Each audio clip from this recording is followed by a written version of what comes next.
Fue el 14 de diciembre cuando el Partido Socialista de Cataluña rechazó el plan de expulsar inmigrantes ilegales, reincidentes en delinquir, porque supondría, y es literal, criminalizar un colectivo y abogaban porque fuera la justicia quien aplicara las normas pertinentes. Ocurrió en Mataró y no ha pasado ni un mes para que Pedro Sánchez haya cambiado de opinión al entregar las competencias de inmigración a Cataluña. Recordemos, a cambio de salvar una votación para que Junts culmine así su plan de eliminar la inmigración ilegal y expulsar a todos estos individuos que son residentes, como decimos, en delinquir. En este camarote de los hermanos Marx todo tiene cabida y en medio de este aire absurdo y surrealista vemos como la aspiración de Puigdemont de frenar la inmigración ilegal tiene respuesta satisfactoria por parte de un gobierno que se ha dejado la piel en calificar a Vox de racista y extremista. Y esperen, que los de Junts también eran racistas y xenófobos para Sánchez. El señor Torra no es más que un racista al frente de la presidencia de la Generalitat de Cataluña. Tan ultraconservador y racista son las declaraciones de Vox como los pensamientos y los escritos del señor Torra. La xenofobia, el racismo, no había recogido ese malestar y no se había materializado en una representación política en nuestro país. Bueno, ya la tenemos. Ya la tenemos en la persona del señor Torra. Y lo que quiere es precisamente orillar esas expresiones de extremismo, de xenofobia, de odio que se manifiestan en la ultraderecha de Vox, allí también en Cataluña, y también entre destacados miembros de su propia candidatura, señoría, que no se quedan atrás ni en el odio ni en las expresiones de extremismo y xenofobia. En fin, el separatismo construye los cimientos de un Estado para Cataluña con un Pedro Sánchez como albañil. Un Sánchez que es incapaz de explicar en qué consiste exactamente lo negociado o incluso qué fantástico argumento ha encontrado de repente para un nuevo cambio de opinión con el que explicar por qué se trocea la política migratoria en nuestro país. Ya saben que nuestro presidente dice hoy una cosa y mañana la contraria sin acongojarse. Las competencias sobre la política migratoria en base a nuestra Constitución son competencia exclusiva de la Administración Central del Estado. Quizás esos argumentos sean explicados a los propios ministros socialistas y también a los de Sumar en una reunión de ministros en la finca de Quintos de Mora. Allí será donde el gobierno vaya a echar este sábado, aunque bien podrían irse al chalet de Waterloo y recibir las órdenes directamente sin escuchar a Sánchez como intermediario. La estructura del Estado, que diría Artur Mas, se concede por la debilidad de un presidente del gobierno que irá regalando competencias y cediendo ante un Junts clave para la gobernabilidad de España. Rebajas de enero de las que se dedica a presumir Carles Puigdemont, que airea todas las cesiones, mientras el silencio invade Ferraz, que no es capaz ni de explicarse, mientras que el otro ala del gobierno, la de Yolanda, consigue la foto de la subida del salario para terminar la semana con una sonrisa. En esta fase rigurosamente indescriptible de la política y también de la coherencia, los de la derecha de PP y Vox siempre serán los malos, porque a los racistas y xenófobos de Junts, no lo digo yo, lo decía Sánchez, se les cede la cuestión de la inmigración.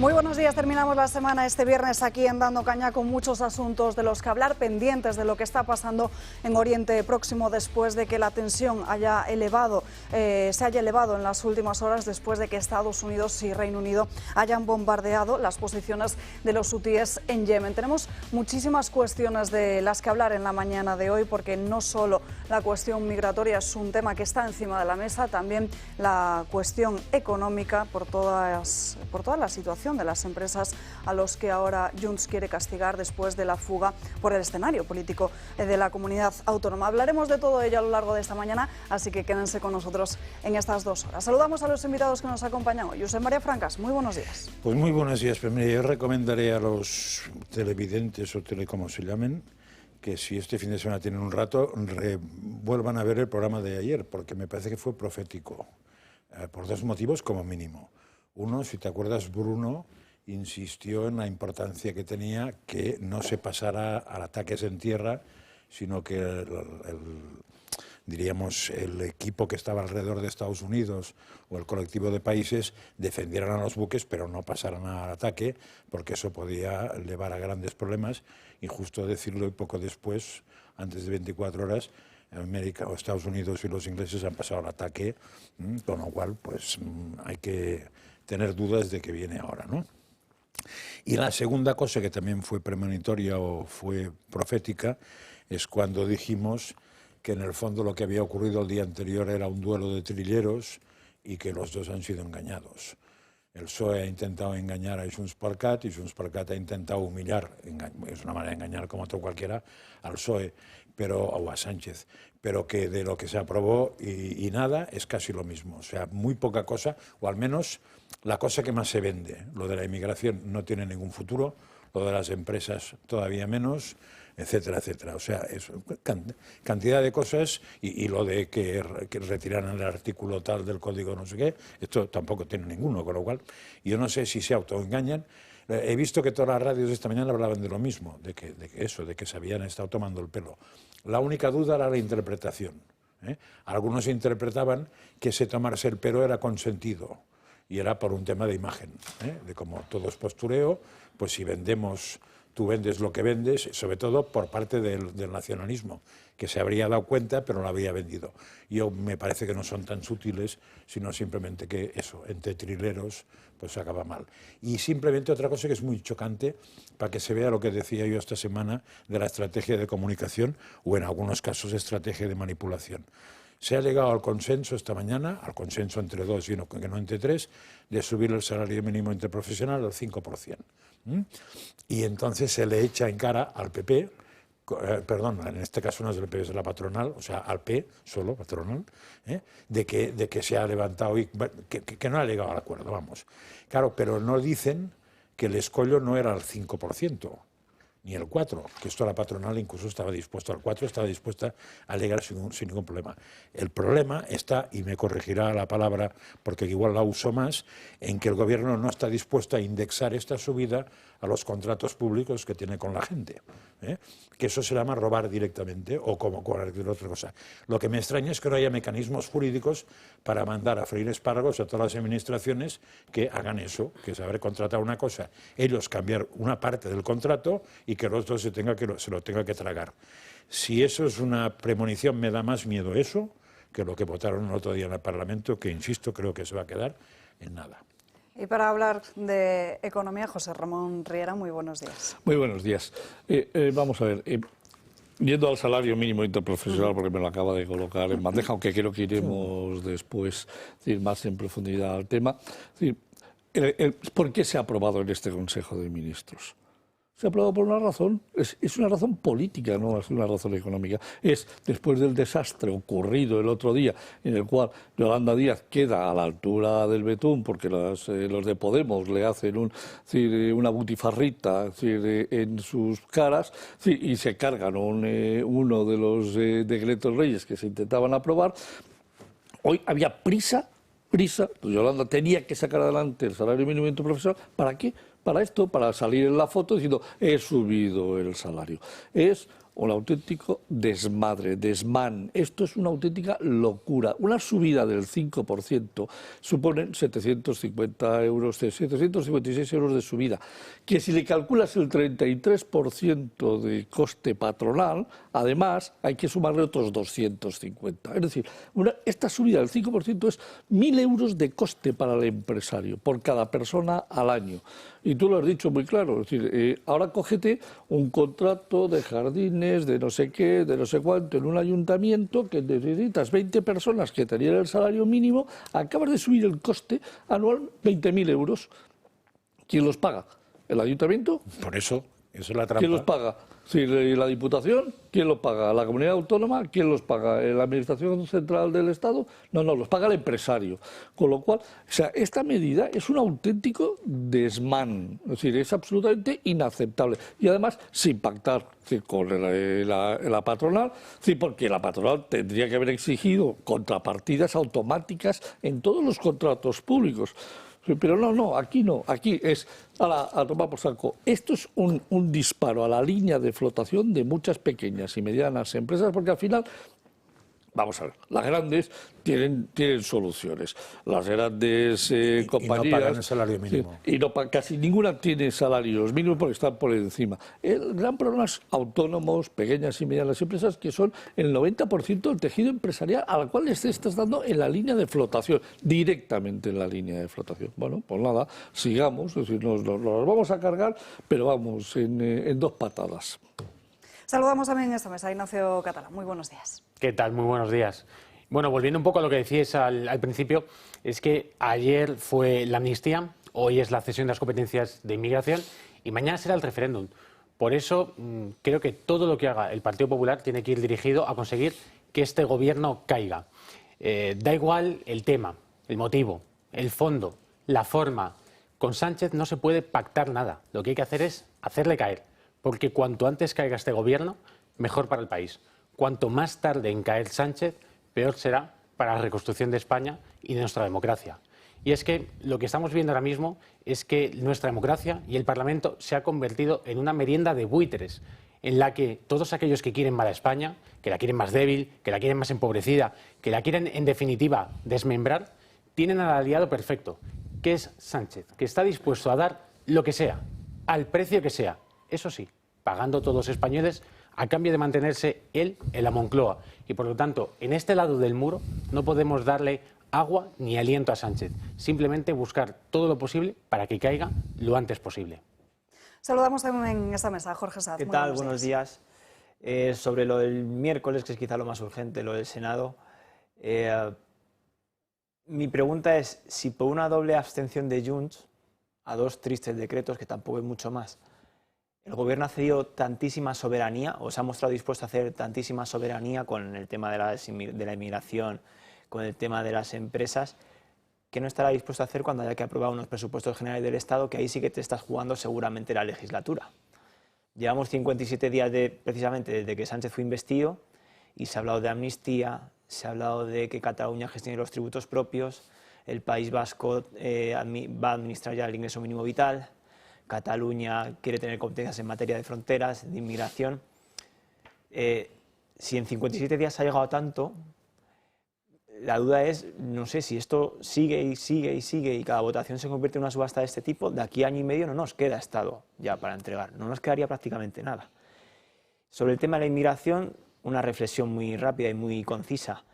Si fuera el gobierno de Castilla y León, por poner un ejemplo práctico en el que gobiernan PP y Vox, los que pidieran al gobierno central manejar sus propias competencias en materia de inmigración y fronteras, porque quieren expulsar a todos aquellos inmigrantes que sean delincuentes reincidentes, ¿qué se estaría diciendo? Esa es mi gran duda. Todo el cortijo del gobierno progresista y de color, ¿qué estaría diciendo sobre ese asunto?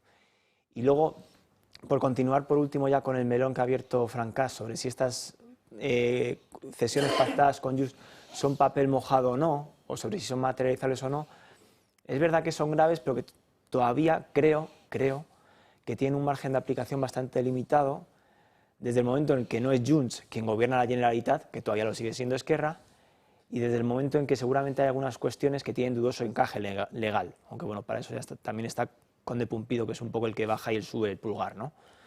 Y como muestra está lo del catalán en la Unión Europea. Fue la primera gran concesión a cambio de determinadas posiciones en la mesa del Congreso y al final se ha demostrado que catalán en Europa de momento no se va a hablar. Eso es, porque una cosa es lo que diga o lo que aire Junts y otra muy distinta es lo que finalmente salga publicado en el BOE. Tendremos que ver cómo se materializa precisamente esta competencia de la inmigración a Cataluña, a esta comunidad autónoma, o si finalmente lo único que se traspasa son ciertas gestiones. Nos centramos primero en esta cuestión, más tarde hablaremos de la parte económica, porque ahora ya hay diferentes comunidades, como el País Vasco, que también pide la transferencia de esa misma competencia. Esta es una materia que ya desde el Gobierno vasco planteamos en la legislatura pasada al Gobierno español. Yo personalmente se la planteé al ministro Escrivá en su momento en cuanto a la transferencia de lo que es la política de migración que está contemplada en el Estatuto de Autonomía. Hoy estamos también en el trabajo de lo que pueda ser la financiación de lo que es la migración necesaria que sentimos también en Euskadi, pero en todo caso la política de migración, la competencia de migración está contemplada en el Estatuto de Autonomía. En fin, lo que vemos en la Constitución es todo lo contrario, que esta competencia es exclusiva del Estado. Sí que es cierto que es muy sorprendente el cambio de opinión, o más bien la incoherencia que supone que Pedro Sánchez regale esta inmigración a Junts en Cataluña. Racistas, fascistas o xenófobos, el listado de insultos a Vox por parte de la izquierda es prácticamente eterno. Unos insultos que se intensifican todavía más cuando se toca el tema de la inmigración. Sin embargo, puede que nos sorprenda ver cómo, una vez más, critican algo de la derecha y posteriormente hacen lo que tanto criticaban. Y sí, seguimos hablando de inmigración. Con la cesión de esta competencia a Cataluña, muchos se han sorprendido con el discurso de los de Puigdemont, y es que no está tan distanciado al de Vox. Jordi Turull, secretario general de Junts, ha defendido en numerosas ocasiones que a los inmigrantes que delincan se les puede expulsar, una postura cercana a Vox. Marc Puig, alcalde de Calella, afirmó que los inmigrantes no pueden entrar en nuestra casa para delinquir, una postura cercana a Vox. Ana Erra, actual presidente del Parlamento catalán, defendió en 2020 a los catalanes autóctonos para defender el uso de la lengua cooficial. Quim Torra, quien fue presidente de Junts y de la Generalitat de Cataluña, elevaba a los catalanes por encima de los españoles, a los que calificaba de carroñeros, víboras o bestias con forma humana. Sílvia Orriols, alcaldesa de Ripoll, ha admitido abiertamente que es islamófoba por la relación de esta religión con el yihadismo. Es precisamente esta alcaldesa la que está provocando ciertos nervios en Junts, ya que su discurso contra los inmigrantes ilegales que no respeta las costumbres ni las tradiciones de España está calando en la sociedad catalana. Pero si hablamos de nerviosismo, también tenemos que hablar de Sumar. Y es que tras conocer la postura de los separatistas, los de Yolanda Díaz ven con cierto temor el pacto alcanzado. Y es que vender tal cosa como progresista parece que no será tarea fácil. Estamos ante unas posturas no tan distanciadas, pero para Sánchez y compañía, Vox es racista y un partido al que habría que hacer un cordón sanitario, y los de Junts son necesarios, buenos y válidos. Los 7 votos más caros de la historia. Hay otra lectura precisamente de la cuestión migratoria que se escribe precisamente dentro de Cataluña, porque Junts estaría haciendo este movimiento, una clara estrategia electoral de cara a los comicios catalanes por la alcaldesa de Ripoll, a la que consideran de extrema derecha, porque precisamente tiene una línea bastante dura con... Extrema izquierda, pero de extrema derecha. Es una cosa muy rara la alcaldesa de Ripoll, porque es un partido nuevo, Alianza separatista. Catalana. No sé cómo se llama, pero que es nacionalista extremo, o sea, quiere superar a Junts en esto, pero en cambio en el tema pues le llaman de extrema derecha. Y yo creo que en este tema es bastante normal, porque está diciendo lo que está pensando muchísima gente en la calle, pero en fin, ellos sabrán, ¿no? No, que yo quería puntualizar, antes se ha hablado del Estatuto Vasco, que no el Estatuto, sí, Estatuto Vasco se llama, ¿no? Pues en el catalán estaba eso. Y el Constitucional lo tumbó y hizo quitarlo, con lo cual ahí está la doctrina del Constitucional sobre el tema de la posibilidad o no de transferir las políticas migratorias. ¿Qué pasa? Que claro, si una cosa la recurres, el Constitucional actúa, bien o mal; si no la recurres, no actúa. Y con el vasco no recurrió nadie nada, ¿no? Ese es otro tema. Y poco más, porque lo de la alcaldesa de Ripoll, que lo quería decir, ya me lo has preguntado tú.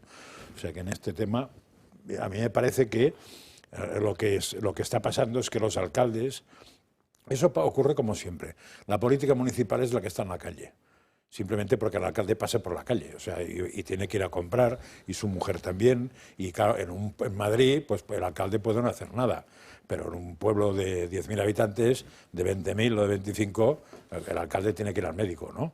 Entonces, todo eso hace que cuando una cosa se dispara en negativo, tenga que ser prudente. Por eso es la misma razón, y aquí hay un experto para decírmelo, porque el tema municipal económicamente se ha resuelto mucho mejor que los temas autonómicos y estatales.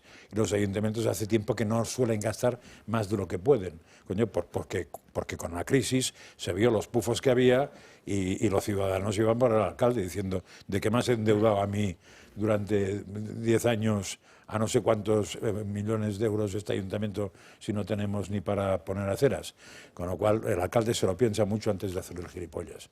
El resto parece ser que le superan. No, además hay una cosa que en estos momentos mirar cómo están los alcaldes trabajando. Desde la crisis del 2008-13, los alcaldes han tomado una serie de medidas tremendamente claras. Es decir, ¿sabéis en cuánto se han endeudado en el último año los 8.100 ayuntamientos y las diputaciones? 200 millones de euros en total. ¿Sabéis en cuánto se ha endeudado la Administración Central? 74.000 millones de euros. O sea que mientras, de noviembre a noviembre, los ayuntamientos han endeudado en 200 millones de euros, las comunidades autónomas en 5.000, la Administración Central en 70.000 y la Seguridad Social en 6.000. Es decir, entre 8.100 ayuntamientos, y seguro que si entrásemos a ver dónde se han endeudado los 200 millones, yo, bigotes y barbas, Barcelona, Madrid y poco más. Lo cual quiere decir que, como tú estás diciendo muy bien, en estos momentos los alcaldes han empezado a poner sentido común a las finanzas de ellos y dicen, no, o sea, aquí hay que tener mucho cuidado, que ya estuvimos a punto de cascar en el pasado y ahora se organizan perfectamente y no se meten en te puedo contar no una anécdota real. Y además están al pie de la calle. Una comida con un alcalde que después precisamente no ha pasado por ser ejemplar. Pero es una comida. Entonces me decía, mira, ahora tengo dinero de la Unión Europea, podríamos hacer una biblioteca alucinante y otro polideportivo espectacular. Pero ¿sabes cuál es el problema? Que la biblioteca y el polideportivo exigen funcionarios y eso no lo trago yo. Con lo cual, o me dan el dinero para arreglar calles y no sé qué más, o no me interesa un pimiento, porque me cargaré con 8, con 10, con 20, que son de por vida fuera. Claro, esto y ya digo que no es un alcalde que después haya sido precisamente ejemplar. Claro, imaginaos en una población de 20.000 habitantes donde esté colapsada la atención primaria porque hay gente de otros países, ilegales o lo que sea, el alcalde le dicen, oiga, que no puedo ir ahí, y entonces que el otro empieza a decir, pues igual habrá que poner algún coto. Los alcaldes fueron los primeros que dejaron empadronar a 40 en un piso. Ahora en Cataluña hay muchos problemas para que te dejen empadronar uno en un piso si no eres de allí, si eres de según qué zonas. O sea, es que el alcalde tiene el problema, ¿no? Simplemente por precisar. De los 87.700 millones de euros que se han endeudado todas las administraciones públicas, es decir, solo se han endeudado los ayuntamientos y las diputaciones en un 0,5%, un 86% la Administración Central, un 8% la Seguridad Social y un 5,7% las comunidades autónomas. Es decir, el 86 más 8, 94% de la deuda la ha generado entre Pedro Sánchez y el señor Escrivá. Es decir, Pedro Sánchez. El que va en avión y lo ve en avión. Efectivamente. El 94% del total de la deuda. Y esto no lo dice José Ramón Riera, esto lo dice el Banco de España, es decir, que acaba de sacar un informe con deuda según el protocolo de déficit excesivo de la Unión Europea de todas las administraciones públicas sin consolidar. Es decir, que puede ser 1.883.000 millones de euros que ha subido hasta esta cifra 88.000 millones. O sea que esto es una locura. Es decir, los ayuntamientos el 0,5%, Pedro Sánchez y su equipo el 94%.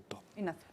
Bueno, en este caso es que lo que estamos diciendo es completamente cierto. La gran deuda que estamos dejando a las generaciones futuras y que se va a tardar muchísimas décadas en pagar, la está generando exclusivamente Sánchez. Es que los ayuntamientos no se están endeudando. En cierto modo no lo están haciendo porque en el año 2011, cuando entró el Partido Popular, aprobó la Ley Orgánica de Estabilidad Presupuestaria y Sostenibilidad Financiera que ponía un tope al endeudamiento de los propios ayuntamientos y además articuló mecanismos como era el pago a proveedores o el Fondo de Liquidez Autonómica para solventar esa deuda elefantiásica que se había generado en los ayuntamientos y en las entidades locales.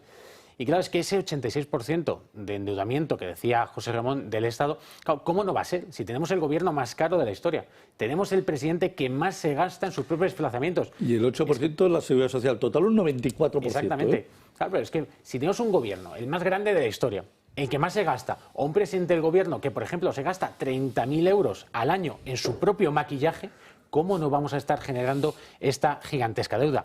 Y a propósito de lo que decíais antes sobre la cesión de las competencias en materia de control de la inmigración, claro, es que efectivamente la Constitución establece en el 149 que es una competencia exclusiva del Estado. Pero es que la propia Constitución tiene una puerta trasera, que son las leyes de delegación del 150.2, que es lo que va a utilizar el Gobierno precisamente para transferirle la gestión a Cataluña, exclusivamente a Cataluña. Luego, claro, aquí podríamos entrar en el debate de si es o no constitucional esta ley orgánica que el Gobierno pretende aprobar. El problema, y por eso la obsesión de Sánchez por controlar el Tribunal Constitucional, es que luego cualquier recurso tendrá que ser decidido por Cándido Conde Pumpido. Por eso el comienzo de la legislatura, el verdadero comienzo de esta legislatura, de la desintegración de España, fue la toma de control del Tribunal Constitucional, porque es la última instancia, la que podría parar y la que va a permitirle, en cambio, a Sánchez hacer todo lo que quiera para mantenerse en el poder conforme a lo que le pidan los independentistas. Pero Ignacio, ¿puede ser que esta puerta que dices que está abierta, que es verdad que está abierta, haya unas excepciones que las contemplan otro punto y entre las excepciones sale la política de seguridad, la política de ejército, de defensa y la política migratoria? Claro, pero ahí está el creo problema que tendría que hacer una trampa tramposa. Bueno, en realidad es que todo el bloque del 149 supuestamente es competencia exclusiva del Estado. Pero el problema es que a través de ley orgánica se puede articular una delegación. Y es por donde va a venir. Sí, luego podemos entrar en eso, en el debate, si es o no constitucional. De la gestión, en todo pero caso. Claro, pero es que si este es el problema. O sea, cuando hablamos que el sanchismo es una carcoma que está penetrando en todo el sistema y que lo está pudriendo por dentro, es porque el Tribunal Constitucional, que sería quien tendría que dirimir si esto es o no es legal, está en manos del propio Sánchez. Y por lo tanto, aquí lo único que cabe ya en este momento es intentar que el Gobierno caiga. Pero acuérdate que impactó el Constitucional. Más difícil será la reconstrucción de España. Acuérdate que impactó el Constitucional.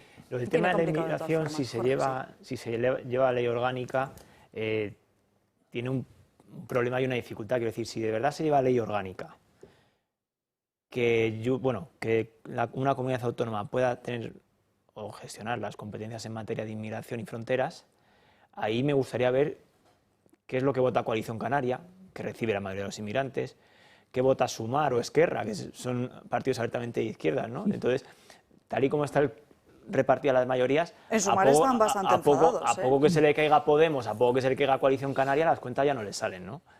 Entonces, bueno, con respecto a lo que decía Nacho, lo grave de la situación es que estamos en un país en el que todo va hacia un embudo que es el embudo de Cándido Conde Pumpido, que va a ser el que baje el pulgar o lo levante. Y eso es lo pernicioso del sistema que nos hemos dado y que es mucho anterior a mí. Entonces, con lo cual no tengo mucho que decir ahí. Sí es verdad que está la doctrina del Constitucional y sí es verdad que tendrá que pasar por el recurso que haya en su momento, si es que esto finalmente va, que yo creo que no saldría. Es que, insisto, llegado el momento de votar esa ley orgánica sobre control de fronteras o como lo quisieran llamar, yo quiero pensar que Coalición Canaria no caería en la misma breva que el miércoles y que Podemos y Esquerra no estarían a favor de esto. Nos vamos a ir rápidamente a una breve pausa de publicidad, la primera del día de hoy. A la vuelta vamos a seguir hablando de esta cuestión y además conectaremos en directo con Rubén Pulido. Redenger es el único producto anticaída a nivel mundial con un estudio médico independiente que asegura que funciona en el 100% de los casos, seas hombre o mujer. ¿Sabían que la alopecia femenina ha crecido un 65% a nivel mundial? Por eso habrán visto que en el sofá o en el suelo de su casa o en la ducha hay mucho más pelo que antes. Con Redenger detendrán la caída rápidamente y comenzarán a recuperar su cabello mes a mes. Por algo le dieron el premio al mejor invento en la historia del cabello en el certamen de Las Vegas. Recuerde que la alopecia está considerada como una enfermedad por la Organización Mundial de la Salud y que si detienen el tratamiento anticaída, la calvicie también volverá a aparecer. Se lo envían cómodamente a su casa llamando al teléfono 638 010101. Así que no pierdan más pelo, llamen cuanto antes.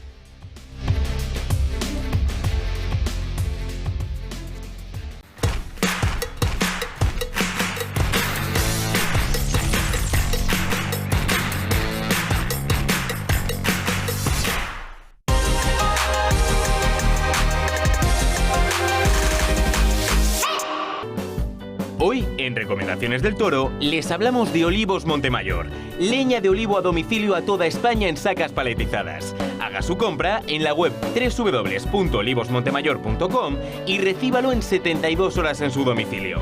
Olivos para su jardín, servicio a toda España en 72 horas. Hágales llegar sus dudas por WhatsApp al teléfono que aparece en pantalla. Es una recomendación del Toro Televisión.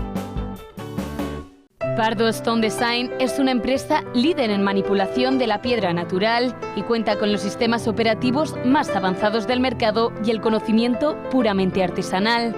Aportan conceptos innovadores en el mundo de la decoración con piedra natural, realizando composiciones decorativas y proyectos de arquitectura e interiorismo. Pardo Stone Design. Descubra la artesanía en piedra y haga sus sueños realidad. Y si eres socio del Club de Amigos, tendrás un 5% de descuento.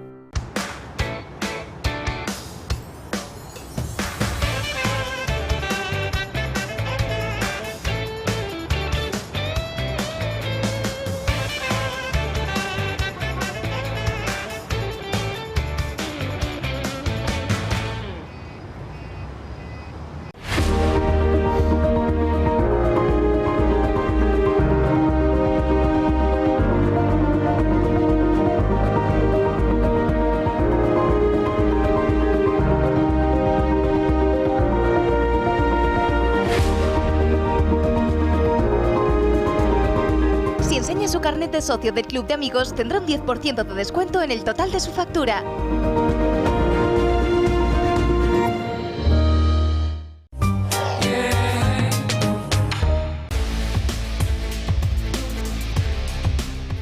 Muy buenos días, gente. Acabo de ver un vídeo y la verdad es que estoy súper indignado. Pero súper indignado. Acabo de ver un vídeo de un subnormal canario que ha estado grabando ayer unos inmigrantes que estaban llegando y demás. Y le quería mandar un mensaje a él y a todos los canarios que son como él. Os guste o no, van a seguir llegando gente, va a llegar todo lo que tenga que llegar aquí a España, van a llegar.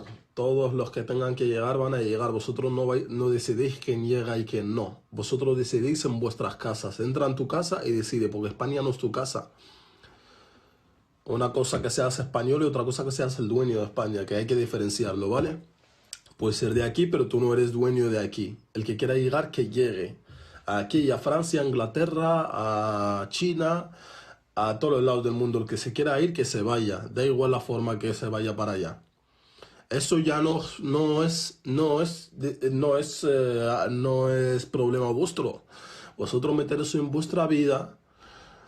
Yo entiendo que estáis en el tercer mundo, en Gran Canaria, que no tenéis educación, que no tenéis formación, que sois gente retrasada mentalmente, que yo lo entiendo perfectamente, pero que no todos los canarios, algunos sí, no tienen educación ni tienen formación, o sea que sois gente retrasada, no, lo siguiente. Así que vamos a respetar la gente, y la gente que llega, bienvenidos, no hay más. Los que llegan, bienvenidos. Todo lo que llega, bienvenido sea, y ya está, y se acabó. No vamos a estar dándole más mambo a esto. Y el de ayer, espero que no tengas el niño ese, que estoy viendo que tienes un niño que van a hacer, pero que no nazca. Porque es que tú no le vas a dar un buen ejemplo a un niño. Con lo cual, te deseo, y le pido a mi Dios, y le pido a nuestro Dios que ese hijo no nazca. Subnormal. ¿Y las pagas? ¿Qué pagas? ¿De qué pagas estás hablando? Yo quiero saber las pagas que tú dices, porque es que ¿qué paga? De 800 pavos. ¿Qué paga es esa? Que yo también la quiero pedir. Bueno, parece que tienes ganas también tú de pedirla. Vamos a pedirla a los dos, porque yo no sé qué paga es. En fin, lamentable, sin comentarios las palabras de este inmigrante ilegal. Tenemos ya conexión en directo con el experto en inmigración Rubén Pulido. Rubén, muy buenas tardes. Muy buenas tardes. Estábamos comentando antes precisamente esa cesión de la competencia de inmigración a Cataluña. Veremos también cuál es la reacción de Coalición Canarias. Puede ser, no se aclara de momento cómo se va a materializar, ni tampoco si va a incluir ese control de las fronteras, pero le pido una primera valoración sobre esto. Además, estamos hablando de una comunidad autónoma, la comunidad autónoma que está más golpeada por la inmigración ilegal y, en consecuencia, la delincuencia en sus calles. Sí, claro, pero no se pueden descentralizar este tipo de competencias así como así, ¿no? Y menos con una capacidad de gestión autonómica frente al problema de la inmigración ilegal está siendo deficiente. Tienen muchas competencias, tienen algunas competencias, cedidas, como en materia de tutela de menores extranjeros no acompañados, y las diferentes comunidades autónomas están demostrando que hay muchas carencias en cuanto a la gestión, en cuanto a la tutela efectiva de lo que realmente son menores o adultos, ¿no? Y también en cuanto a lo que es las propias diligencias para la determinación de edad. Las comunidades autónomas están demostrando que no son capaces de enfrentarse a este problema, ¿no? Y siempre tratan de recurrir al gobierno central para tratar de alguna forma aligerar esos cuellos de botellas que tienen en las diferentes competencias que tienen cedidas. Entonces, a mí, descentralizar algo tan serio como la gestión de la inmigración ilegal, que afecta directamente a la soberanía de un Estado, pues me parece una auténtica locura, y más aún en comunidades autónomas, no delegar estas competencias en comunidades autónomas como Cataluña, ¿no? Donde en los últimos años se han desarrollado más de 100 operaciones contra el yihadismo, y se está demostrando que muchos inmigrantes potencialmente radicalizados están terminando en esa comunidad autónoma. Entonces, algo están haciendo mal. Me parece una auténtica irresponsabilidad. Bueno, precisamente en los datos oficiales del Ministerio del Interior se muestra cómo desde el año 2012 se ha detenido a casi 600 yihadistas en España, y casi un 30% de ellos en Cataluña. Efectivamente.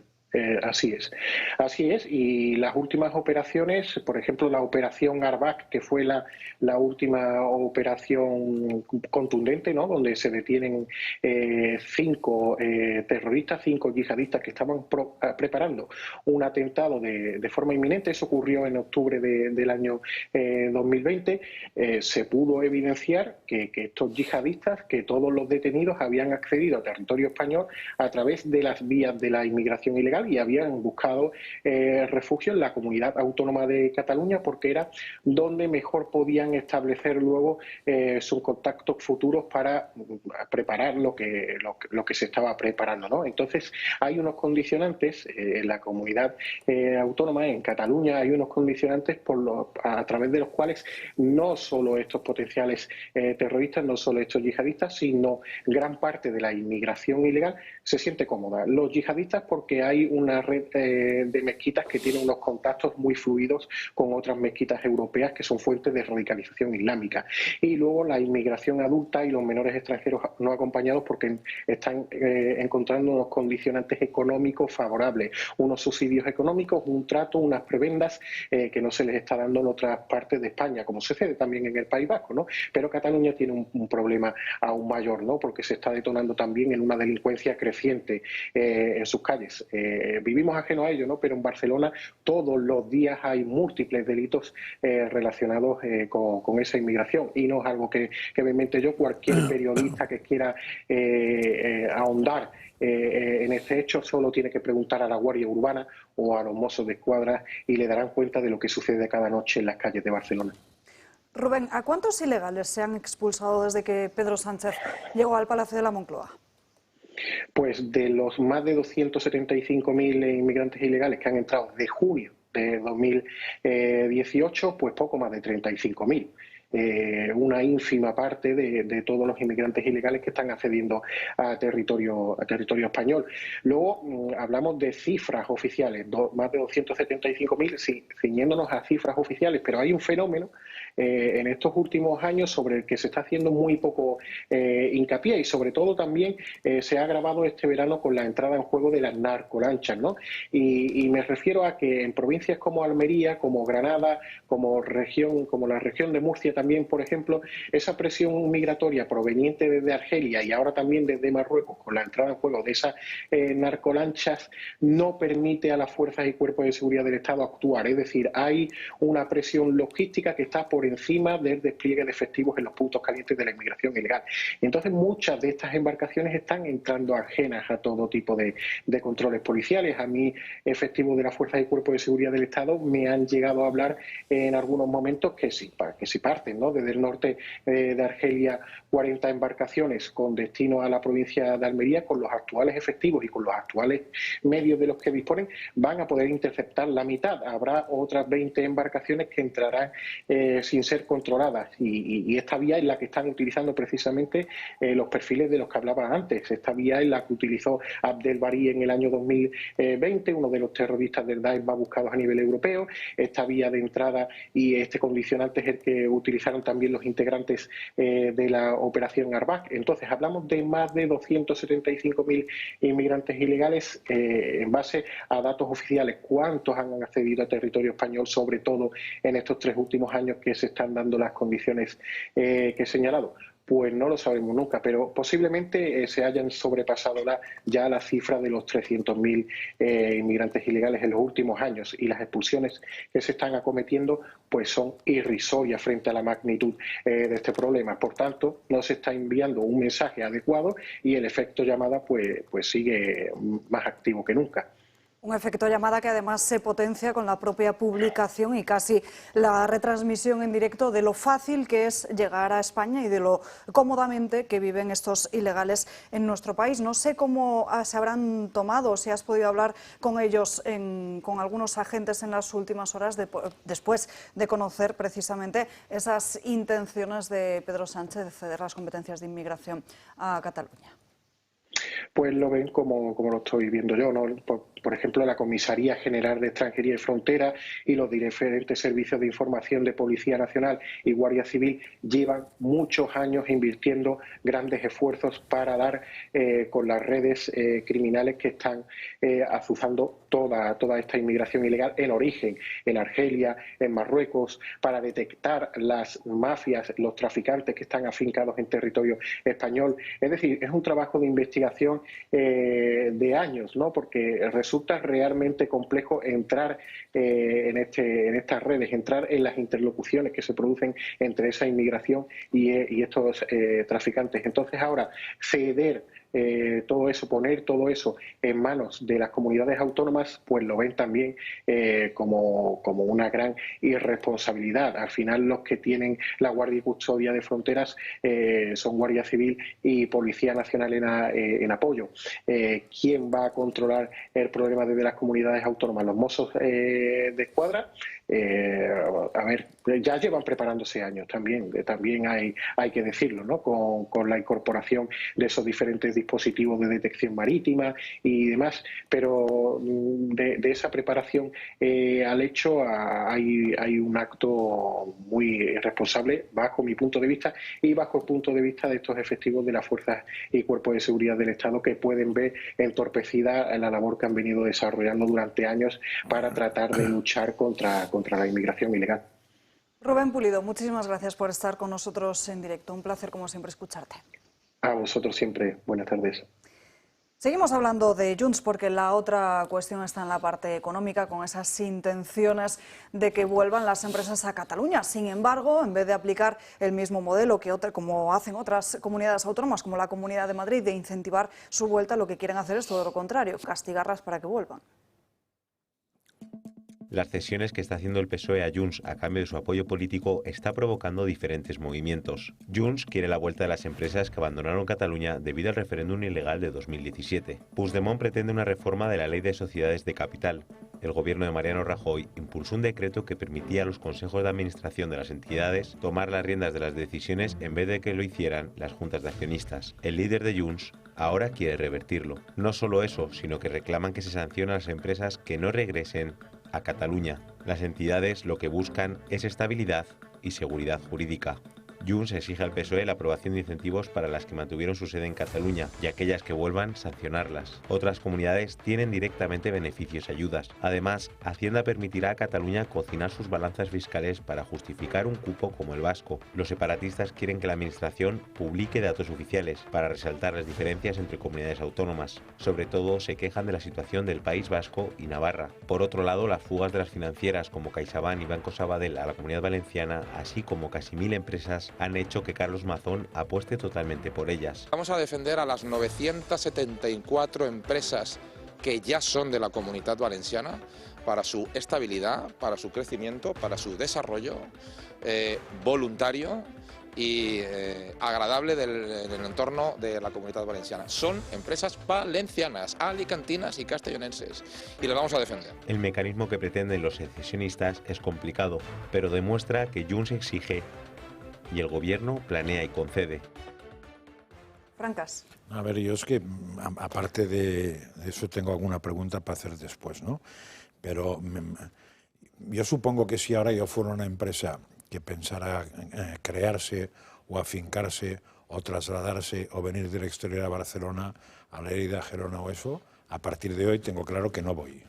O sea, me voy directo a Zaragoza probablemente a Valencia, que tiene grandes ventajas, porque está en el Mediterráneo, tiene vías de transmisión de carreteras y esto que no, en fin, son unas horitas más, pero tampoco es un problema.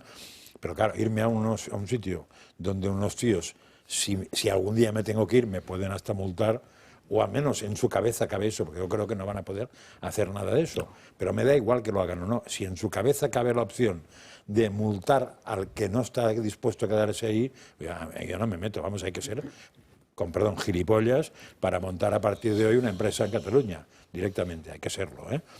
La segunda pregunta, o la primera pregunta que sí que vale es ¿qué supone eso de que una empresa que tiene toda su fabricación en Barcelona se vaya a Castellón?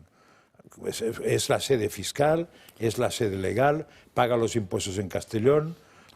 ¿Qué supone? Porque hay quien dice que no supone nada. La Generalitat siempre dijo cuando se fueron que eso no suponía nada. O sea, que la Caixa se hubiera ido, no sé dónde se fue, o que el Sabadell se fuera a Alicante, creo. El Sabadell se fue a Alicante, ¿no? Que eso no suponía nada. Entonces, ¿supone algo? O que el BBV esté, yo opero con el BBV, que me siga diciendo que tengo que escribir al Bilbao para según qué supone eso. Vamos a ver, hay dos aspectos. Tú tienes la fábrica en Barcelona y trasladas tu sede social a Valencia. Y los trabajadores que están en Barcelona trabajando cotizan, fiscalmente son catalanes, están en Cataluña. Ahora bien, si resulta que tú trasladas tu sede a Valencia. Es decir, al trasladar tu sede a Valencia, desde donde tú haces las declaraciones fiscales a efectos de tengo que pagar el IVA, tengo que pagar el... De la empresa. De la empresa. Es decir, la cotización de tus trabajadores, tú les estás pagando en Barcelona y, por lo tanto, el IRPF lo tienes que ingresar en Barcelona, pero no el IVA. O sea, si tú facturas desde Valencia, o sea, si lo que haces es facturo desde Valencia, ¿dónde facturo? A mis clientes, que pueden estar en Barcelona, que pueden estar en Bilbao, que pueden estar en Sevilla o que pueden estar en Nueva York. Si están en Nueva York, lo facturo IVA. Pero si tengo que facturar a mis clientes que están en Bilbao, yo facturo desde aquí a Bilbao. Pero yo el IVA tengo la responsabilidad de pagarlo donde tengo mi sede fiscal. Entonces, claro, te estás dejando de ingresar un montón de... ¿Y el impuesto de sociedades? Lo pagas donde tienes tu sede. Pues eso es la clave. Claro. Por eso el País Vasco, por eso el Dakari, por eso el Euskadi-Buru Batzar, te tiemblan cada vez que Iberdrola levanta la mano y dice alguna cosita. ¿Por qué? Como ahora mismo ha pasado. Claro, ¿por qué? Porque, perdóname, dice, espérate, como Iberdrola se me largue, no a Barcelona, a Bilbao, no, se me largue a Escocia, porque bueno, tiene en Escocia tiene un negocio que es espectacular, o mañana dice que se va a Estados Unidos porque tiene no sé cuántos miles de millones de negocio, de pronto deja de tener la obligación fiscal en el País Vasco. Y es mucho dinero. Tú estás hablando de los impuestos de mucho dinero. Estás hablando de que al final la agencia tributaria está recogiendo el IVA, si tendrá que pagar, con el concierto vasco tendrá que pagar algunas cosas, pero la verdad es que la gran ventaja es decir, que tu sede esté en un sitio para pagar el impuesto de sociedades y para pagar... O sea, que sí que importa que se te vea una empresa y no es un problema simplemente de estadística ni de una sede, porque decían, claro, hombre, si la sede central supone que se llevan mucha gente, pero si la sede central solo es presidencia y tal... Nada, no sirve, esto da igual. Vamos a ver, el gran edificio de la Caixa en Diagonal, que sigue estando lleno de gente, esa gente, bueno, tú la estás pagando. Y otra cosa es, cuando pagas el impuesto de sociedades, ese impuesto de sociedades, ¿cuántos son? Oye, es que son 800 millones, es que esos 800 millones los estás pagando allí. Y de esos 800 millones que recauda la agencia tributaria, hay una parte que luego el Ministerio de Hacienda te devuelve en IRPF, en IVA, tal, no sé qué, para la financiación de las comunidades autónomas. Ojito, que es muy importante el tema. Por eso, vamos a ver, por eso dicen que las quieren castigar. Bueno, una cosa es que tú las quieras castigar y otra es sin que sea legal. Yo por querer quiero la luna y no me la da nadie. En la Unión Europea tú no puedes obligar a que la sede de una empresa esté en donde a ti te dé la gana. Es donde decida la empresa. Vamos a ver, la Unión Europea tiene lo que es la libre circulación de personas, capitales, y entonces yo mañana decido que estoy enfadado y me voy a Estonia y monto mi empresa en Estonia y no pasa absolutamente nada. Y si te gusta bien, y si no, también. Sí, lo que pasa es que ya has visto que el argumentario es que en la ley española pone que, de alguna manera, tiene que estar donde está lo más importante de la operativa de esta empresa. ¿Y dónde está, ¿dónde está Ferrovial? Sí, en Ámsterdam. Claro. Y mañana se quiere ir el BBVA a Ámsterdam, se va a Frankfurt, Pero puede ser que Ferrovial tuviera mucha actuación fuera de España. No sé, en cambio, el taller Pepítez, pero no en Ámsterdam. No, ya, pero el taller Pepítez igual le machacan por ahí, no lo sé. Yo te digo el argumento que están usando. Sí, en la Unión Europea hay una cosa que es fundamental y clave: la libre circulación de capitales, personas, empresas, sin ningún tipo de problema. Es decir, yo me puedo montar la empresa donde me dé la gana. Y si tú me vienes a atacar, traslado mi sede a Frankfurt o a donde yo quiera, y tú no me puedes, intenta frenar tú la salida de Ferrovial castigándola, que te pone la Unión Europea, ya lo único que faltaba. Ignacio, Jorge, ¿cómo lo veis vosotros? Bueno, pues que otra muestra más del totalitarismo de este gobierno. O sea, ¿en qué momento tú le vas a decir a una empresa dónde tiene que establecerse, cómo tiene que prestar los servicios o dónde tiene que hacerlo? Es que lo que está diciendo José Ramón es que en el año 2006 se aprobó la Directiva de Servicios de la Unión Europea, que convirtió en un derecho fundamental de la Unión Europea el que tú puedas establecerte allá donde quieras dentro del mercado común, prestar tus servicios donde quieras y a quien quieras. Y ahora resulta que Sánchez, porque se lo dice el amo Puigdemont, va a venir a multar a las empresas que se van de Cataluña o que quiere obligarlas a ir hacia allí. Bueno, esto es totalitarismo puro y duro. Es decir, es que ya no es simplemente ir en contra del ordenamiento constitucional español, es que esta gente ya está al punto de contradecir, como decía José Ramón, al propio ordenamiento de la Unión Europea. Que eso sí, como allí no hay Cándido Conde Pumpido, si se aprueba esta normativa, todo el mundo puede tener garantizado que la Unión Europea la declarará absolutamente ilegal, porque es contraria no solamente al derecho comunitario, sino al propio sentido de la Unión Europea, en la que, como hay un mercado común, tú puedes establecerte con tu empresa donde quieras y prestar los servicios donde quieras. Afortunadamente para España, hoy formamos parte de la Unión Europea. Si hoy no estuviésemos dentro de la Unión Europea, hoy esto sería una dictadura. Sería una auténtica dictadura. Afortunadamente, tenemos la Unión Europea. Ayer, es decir, el miércoles, se cargaron el 43 bis. Perdóname.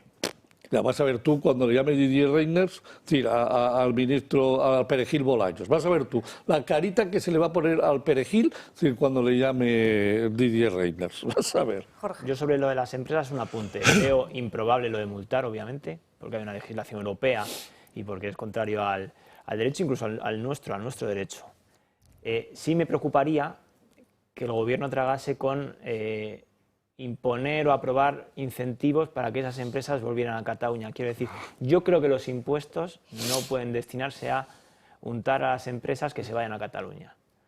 Porque tampoco es que sea Cataluña una región desfavorecida, o es que digan, no, estamos promoviendo exenciones fiscales para que las empresas vayan a municipios muy concretos de la España vaciada o de la España deprimida. No, estamos hablando de gastar dinero de todos, de impuestos, para que las empresas que salieron en su libertad de Cataluña durante el proceso, alegando inseguridad jurídica, vuelvan a ese territorio con el dinero de todos. Yo creo, a mí eso me preocuparía bastante. Eso hay un precedente jurídico. Destinar el dinero de todos a untar empresas. Hay un precedente jurídico que ante la Unión Europea intervino, creo que a petición, no sé si de La Rioja o quién, porque en el País Vasco se hacía un sistema para que las empresas riojanas se fueran al País Vasco o a Navarra por unas condiciones especiales que les otorgaba su propio estatuto, que era el tema del cupo y tal, y la Unión Europea intervino y tuvieron una cosa es competencias regionales, como puede hacer Madrid o Valencia, que está intentando seducir al empresariado, y otra cosa es que del Gobierno central se aprueben ayudas concretas para que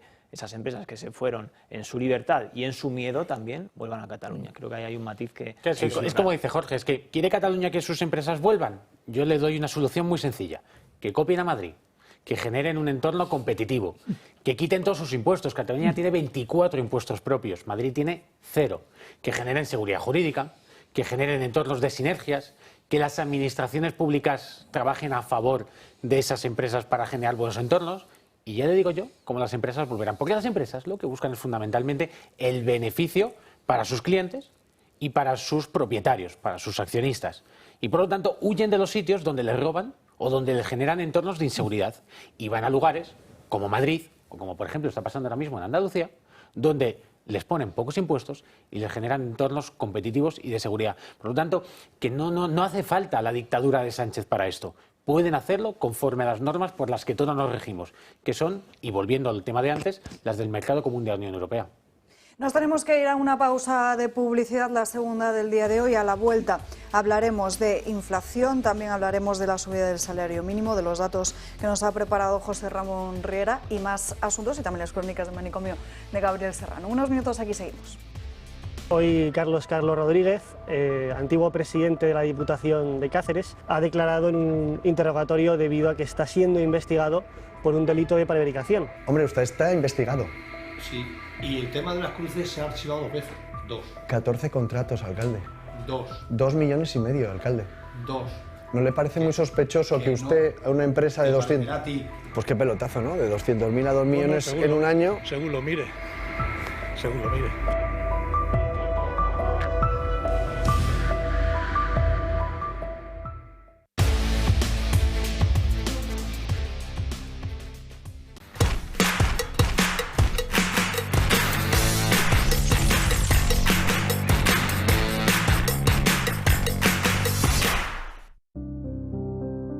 La muerte es parte de la vida y por eso Pardo Stone Design quiere convertir y recordar lo que fuimos. Dejar huella en la memoria de los familiares y amigos. Son únicos y pioneros en lápidas personalizadas. Pardo Stone Design. Si eres socio del Club de Amigos, tendrás un 10% de descuento.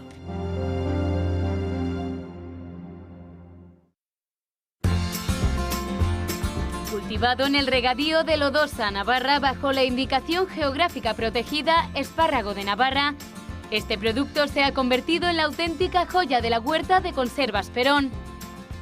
Seleccionan y clasifican los espárragos nada más haber sido recolectados. A continuación, se pelan mediante maquinaria o a mano y se cortan por el tallo con el fin de igualar su tamaño. Se escaldan mediante inmersión en agua caliente y tras un enfriado rápido, se clasifican los espárragos de las mismas características y se pasa al envasado.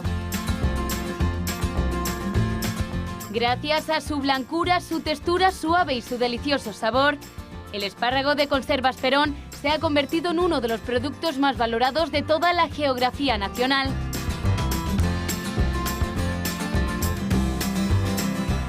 Llame al 948 69 3401 o entre en su página web www.conservasperón.com. Conservas Perón, de la mata a la lata. Está harto de que le hagan esperar al teléfono, de que no le expliquen las ventajas de la contratación en sus seguros. Ahora puede contar con Incos. Le damos un trato personalizado y le ofrecemos un ahorro en sus seguros. Así que no espere más y llame a Incos al 91 032 69 47.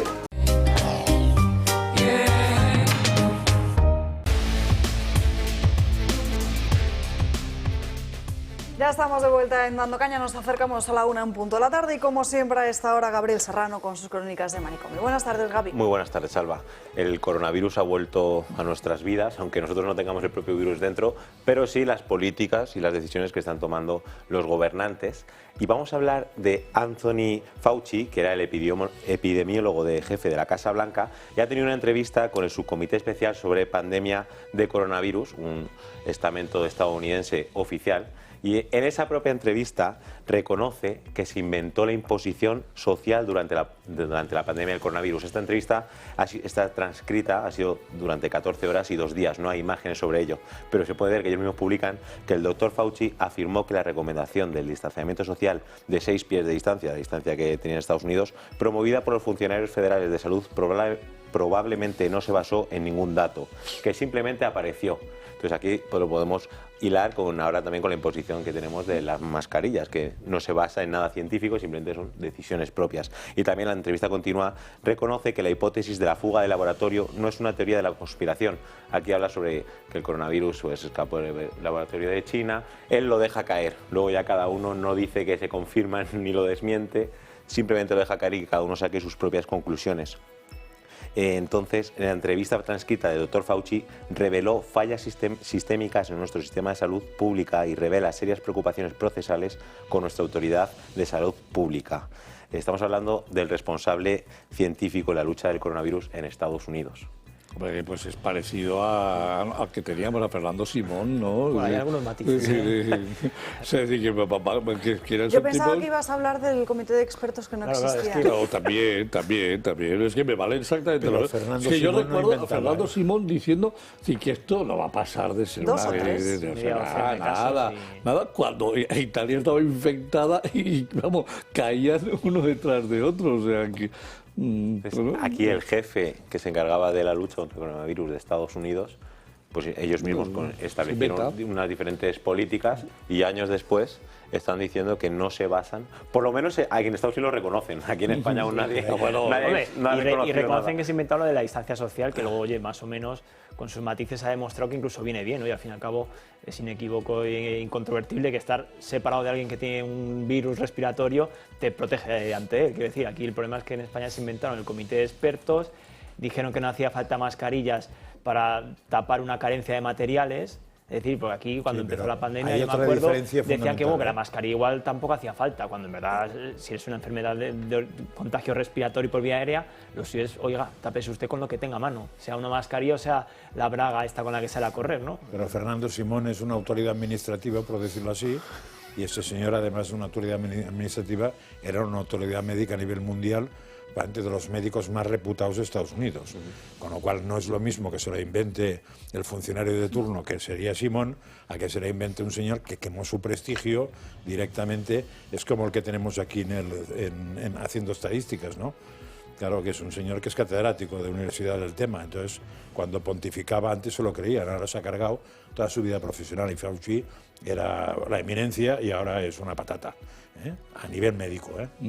Sí, pero en cualquier caso, es peor lo de Fauci. Simón acaba de volver a aparecer, es decir, es que la meme o la mema, no sé cómo se la llaman, es decir, mi ministra de eso que se llama Sanidad, lo acaba de nombrar otra vez como experto para llevar estos temas. Nombrar no, bueno, lo ha vuelto a subir, hombre, perdóname, que ese tipo tenía que estar, bueno, pues haciendo lo que hacía un señor que vino aquí el otro día, que vende un libro y que lo firma en la plaza de ahí, el lado de las ventas. Manuel Becerra. Manuel Becerra. Pues esto este tipo lo que tiene que estar es Manuel Becerra ahí sentado, es decir, y poniendo la manita así a ver si alguien le quiere dar algo, porque desde luego no he visto un mayor incompetente y mentiroso, es decir, en un tema tan importante en el cual, en los primeros meses murieron miles de personas, y además todavía seguimos sin que ninguno de los del gobierno paguen por esas muertes, al revés, ni uno solo de ellos. Al revés.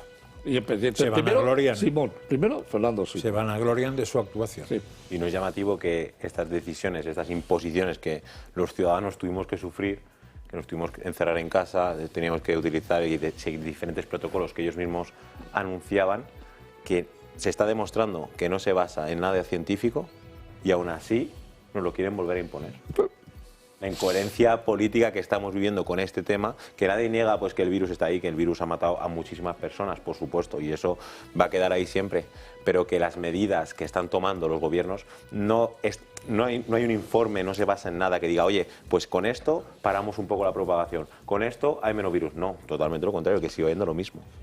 Al presidente del Instituto Nacional de Estadística, uno de los motivos por los cuales lo cesaron y nombraron a Elena Manzanera, que es chef 3 estrellas Michelin en cocinar datos estadísticos, chef 3 estrellas Michelin, fue precisamente porque se negó a manipular los datos de las muertes que daba el Instituto Nacional de Estadística y luego se negó a manipular los datos del Producto Interior Bruto y le llevaba la contraria a la ministra de Economía. Y por eso, claro, lo cesan. Que ahora mismo Eurostat ya ha mandado una carta diciendo que tienen que dar explicaciones de por qué fue cesado el presidente del Instituto Nacional de Estadística. Para que como aquí todavía estas cosas no se publicitan demasiado, a ver si algún día le cuesta algún disgustito a alguien de este gobierno. Pero Eurostat ha protestado formalmente por la cesión del que era mi presidente del Instituto Nacional de Estadística y el nombramiento de la reina de la cocina estadística. 3 estrellas le van a dar. Está a punto Michelin de nombrarla 3 estrellas Michelin en el tema de cocina de datos para información de los españoles. Luego lo haremos del IPC y diré unas cuantas cosas más. Pues ha venido José Ramón Riera este viernes con ganas de dar mucha caña, ¿eh? Al viernes a sufrir. En fin, Gaby, ¿qué otra noticia nos traes para hoy? La verdad es que me he quedado sorprendido, lo que te iba a decir, que Riera ha venido hoy cañero. Pues vamos a hablar de un tema, Riera, para relajar un poco tensiones y algo que te gusta mucho, que es la música. Igual no compartimos los gustos, no tiene nada que ver, ni los tíos son mejores ni los míos peores. Pero vamos a hablar de Taylor Swift, porque la Unión Europea ha pedido ayuda a la cantante norteamericana para que los jóvenes voten en las próximas elecciones. Sabemos que ahora 2024 es un año de elecciones en diferentes partes del mundo y una de ellas es en las europeas. Pues bien, como he mencionado, la Unión Europea ha pedido a la cantante que le ayude a movilizar el voto joven sobre todo. En este caso, por ejemplo en España, la mayoría de las decisiones que se toman en la Eurocámara luego se trasladan aquí, más o menos el 70% de leyes alrededor, y los diferentes equipos de comunicación están haciendo campañas para dar visibilidad pues, a estas elecciones y acercar a los jóvenes para que puedan votar, porque es verdad que a lo mejor dices Europa, preguntas a alguien de la calle Europa y le queda un poco lejos, sobre todo a un joven, no sabe quién votar, qué bloques, etcétera. Entonces, lo que quieren es hacer esta campaña y Taylor Swift, aparte de ser una cantante con muchos seguidores y que moviliza masas, no ha respondido de forma oficial a esta petición de la Unión Europea y, si sabemos, de la revista Time la nombró la persona más influyente del mundo, incluso en sus conciertos. Taylor Swift, hay estudios en los que, debido a la exaltación de los fans, digamos, pues ha habido movimientos sísmicos en la Tierra, que estamos hablando de una persona que literalmente mueve masas. Bueno, y creo que ha sido la cantante con más escuchas en streaming que ha habido en la historia en la actualidad en el año 2023. Sí, y no solo eso, sino que la Universidad de Harvard ha sacado un curso, no sé si sabíais esto, sobre Taylor Swift, sobre sus canciones. Y lo que hacen es estudian sus canciones y sus letras en modo literatura, para ver cómo, por ejemplo, Taylor Swift mete una metáfora en las canciones, y cuando salió el curso en la prestigiosa universidad, se acabó, vamos, no llegó ni a las 2 horas. A la hora, se llama 183 Taylor Swift, el curso 183 de Taylor Swift, y hablan un poco pues, de toda su vida, de su trayectoria y cómo utiliza ella misma la literatura. Entonces, ¿Pero el curso ese para qué te sirve? Bueno, pues para aprender de Taylor Swift, Alba. Sí, porque Taylor Swift hace literatura con sus canciones. Para conseguir unos créditos. Yo no sé quién es esta señora. Me estoy la mejor cantante que hay ahora mismo en el mundo. Taylor Swift tiene un problema. Tú te has quedado Madonna. Madonna sí sé quién es, sí. Taylor Swift tiene un problema y el primer problema que tiene Taylor Swift es que no es europea. Eso es lo que no entendemos. Si la Unión Europea tiene que recurrir a una chica nacida en Pensilvania para movilizar a la juventud europea para que vote en las elecciones del 24, no sé si Taylor Swift está muy motivada para empujar a los jóvenes a votar en las europeas, pero vamos, la motivación suele ser que se lo piense. No, sí, me parece estupendo. Bueno, no sé si yo no creo que Taylor Swift sea por dinero. Que decir, no necesita el dinero de Europa para tal, pero si Europa fía sus esperanzas de movilización de los jóvenes en una chica que ha nacido en Pensilvania, que se lo haga mirar, también te digo. De hecho, se están basando también porque en las últimas elecciones de medio mandato de Estados Unidos, de la Cámara y el Senado, lo que hicieron fue, Taylor Swift publicó en sus redes sociales un mensaje para movilizar y consiguió movilizar a 35.000 jóvenes. ¿Tiene alguna canción conocida? Sí. Si quieres la canto, Alba, no. Si quieres. Para buscarla. Por ejemplo, hay una canción que se llama Shake It Off, no sé Bueno, da igual. Sí, ahora sí, estaba esperando que cante. Seguiro, Fracaso. Eso me suena de algo. Pues, hombre, claro, con este tono de voz. La artista más escuchada del mundo, de la historia, nunca ha habido nada. Si no fuera por la voz sería buen cantante. Pero bueno, si esto sirve, Fracaso, para que tú sepas quién es, yo me quedo contento este viernes. Creo que no podremos superar este momento, pero de todas formas, estaba mirando si Taylor Swift alguna vez se había pronunciado acerca de su postura política, y no es que se haya pronunciado, es que se ha quedado a gusto, pero no sé, de todas formas no considero muy lógico que se tengan que recurrir a una cantante para tener que movilizar el voto joven. Creo que hay muchas más formas de que esos jóvenes puedan informarse o puedan conocer siquiera o leerse incluso los programas electorales de los partidos a los que votan. Bueno, pues que lo que va a hacer Taylor Swift es animar a que la gente lo haga, y si lo hace Taylor Swift, pues estará bien hecho. Se nota que hay un fan de Taylor Swift que creo que podría cantar mejor las canciones que tú. No se va a atrever. Bueno, dejamos la sección musical para los viernes establecido. Veremos. En fin, Gaby, gracias por estas crónicas de Manicomio. Te dejo que te vayas a cantar por ahí, pero no cantes mucho, que igual nos llueve. Y estamos muy bien de momento en Madrid, con el día soleado que parece que va a ser, aunque con bastante frío, eso sin duda. No sé, compañeros, si podemos escuchar las declaraciones de Santiago Abascal. El presidente de Vox nos acompañaba ayer en esta casa en una entrevista realizada por José Javier en Esparza en El Gato al Agua. Estos fueron algunos de sus titulares.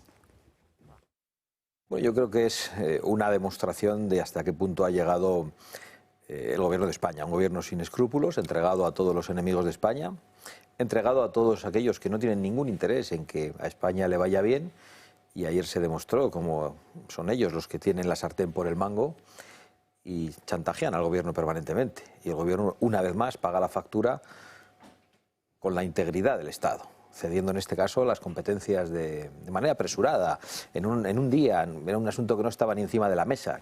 Los separatistas, los cómplices de Sánchez, tienen la sartén por el mango, pero menos de lo que la van a tener en el futuro, porque todavía el gobierno tiene cierto poder mientras no se aplica la ley de amnistía. Todavía hay una especie de negociación, una negociación bastante sucia, bastante alejada de los intereses de los españoles, ¿no? Y en página económica, José Ramón, hablábamos antes, decías ya el titular, la subida del salario mínimo, ¿lo consideras un grave error? Un acuerdo que ha alcanzado esta misma mañana Yolanda Díaz, una reunión con sindicatos y patronal, que ya se veía venir, porque la propia vicepresidenta de Trabajo dijo que si los empresarios no aceptaban esa subida, que la iba a haber de todos modos. Vamos a ver, esto se llaman lentejas. Si quieres las comes y si no las dejas, da lo mismo. Es decir, tenemos una vicepresidenta segunda del gobierno, ministra y ministra de Trabajo, que le gustaría haber visto a los Borbones colgados, y a partir de ahí pues ya nos da un poco en la perspectiva donde se mueve esta señora. El comunismo rancio, viejo, anticuado, simplemente en una cara moderna, joven, pero que no aporta absolutamente nada nuevo. Es decir, su objetivo, todo lo que pueda desde el punto de vista comunista, es cargarse la propiedad privada, cargarse la empresa privada, cargarse todo eso, y esto es aplicar las técnicas clarísimas, es decir, para ir produciendo, es decir, muertes no súbitas, porque las empresas no mueren súbitamente, pero mueren poquito a poco, porque les vas degradando sus beneficios, les haces más difícil el generar puestos de trabajo, no pueden crecer, y cuando una empresa, y esto hay que saberlo y tenerlo bien claro, cuando una empresa no crece, significa que se para y empieza posiblemente su punto de caída. Mientras las empresas tienen capacidad de seguir creciendo y creciendo y creciendo, es difícil que una empresa muera. Y esto lo que están haciendo es todo lo posible para que las pequeñas y medianas empresas vayan parándose poco a poco y por lo tanto terminen cayendo. Esto es un ataque clarísimo, y lo he dicho y lo he explicado antes, y es...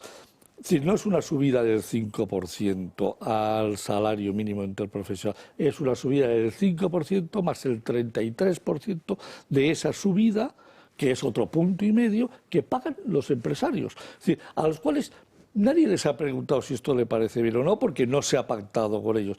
5% más el 33% del 5% son 1,5 más, o sea, son un 6,5 que tienen que pagar las empresas. ¿De dónde va a salir el dinero? Muy bien, puede pasar de dos cosas. Una, traslado todos esos costes al mercado, porque es decir, tengo productos que los puedo vender y los voy a incrementar. ¿En qué? Pues en el 6,5 que más me cuesta, en estos momentos que se han incrementado mis gastos de personal.